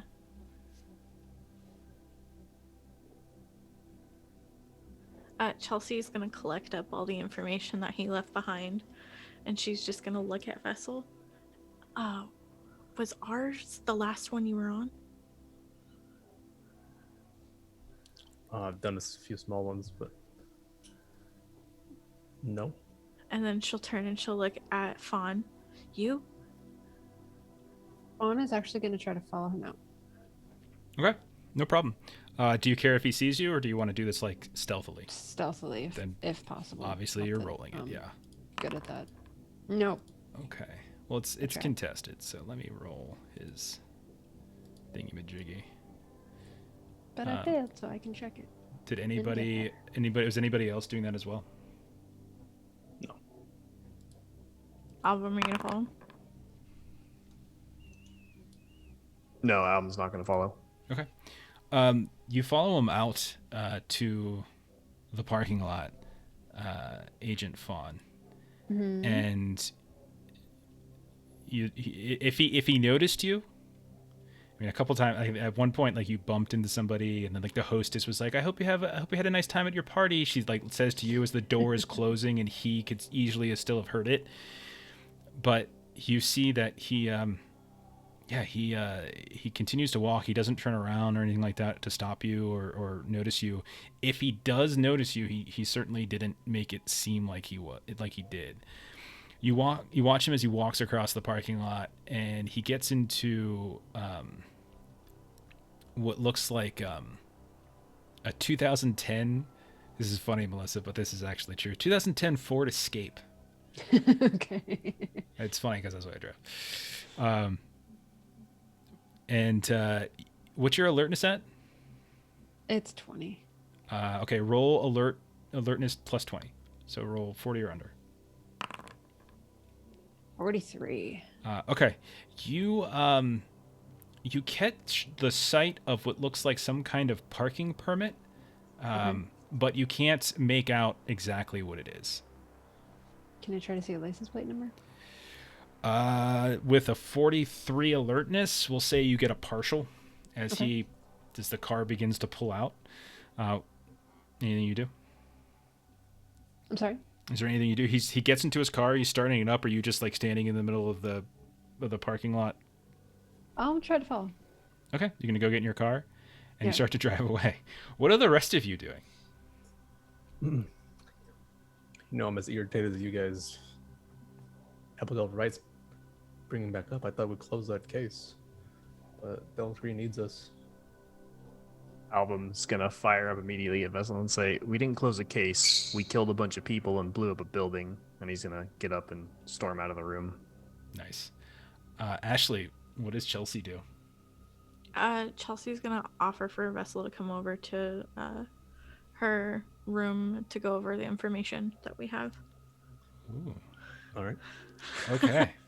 Chelsea's gay. It's fine. And so we'll go ahead and end there, I think. So we've got then Album storming out of the room, pissed off. We've got Chelsea and Vessel still in the party room with the materials. And we've got Agent Fawn alone in her car trying to tail this guy. Fair? That's what we have. And we will pick up on that next week. Okay. All right. So let's go ahead and close all those things down. All right. So anyway, that's Delta Green. That's episode 1, chapter 2, or part 2. We had a bunch of home scenes and stuff that we had to do because of the time. So it took a little longer than I thought, but good to know for next time. But it's okay. I'm going to kill all your characters, so you're not going to have to worry about this between the next 2 chapters. Let's see. Other things we got going on. We tomorrow we'll also be streaming. We're going to be streaming at 6 Central as we're going to be playing some Worlds Without Number. As Ashley, Long, Melissa, and I are playing in that fun little sci fantasy hex crawl. On Monday, we'll be back on Free League Publishing as we, I think I have a link for it. Free League Publishing at 9 Central as we are continuing our Into the Dirt campaign there. And next Friday, we'll be back here hopefully playing Delta Green. You can always follow me on Twitter at Lollygagging if you want to get any kind of announcements about upcoming shows, schedule changes and stuff, anything like that. And yeah, that's about it. So if you were in the chat and you threw us some bits, Captain Karian, thank you very much. If you gave us a raid, Diesel Shot, thank you for doing that. We really do appreciate that. If you're watching this later on YouTube or on VOD, definitely appreciate that as well. I think what we're going to do, as we always do, we're going to raid somebody really quick, though the 2 channels I normally raid, one has raided us and one isn't going on tonight, so Not streaming. it's like they're busy getting murdered. Defenders of Cobalt is in the middle of some random Just forest.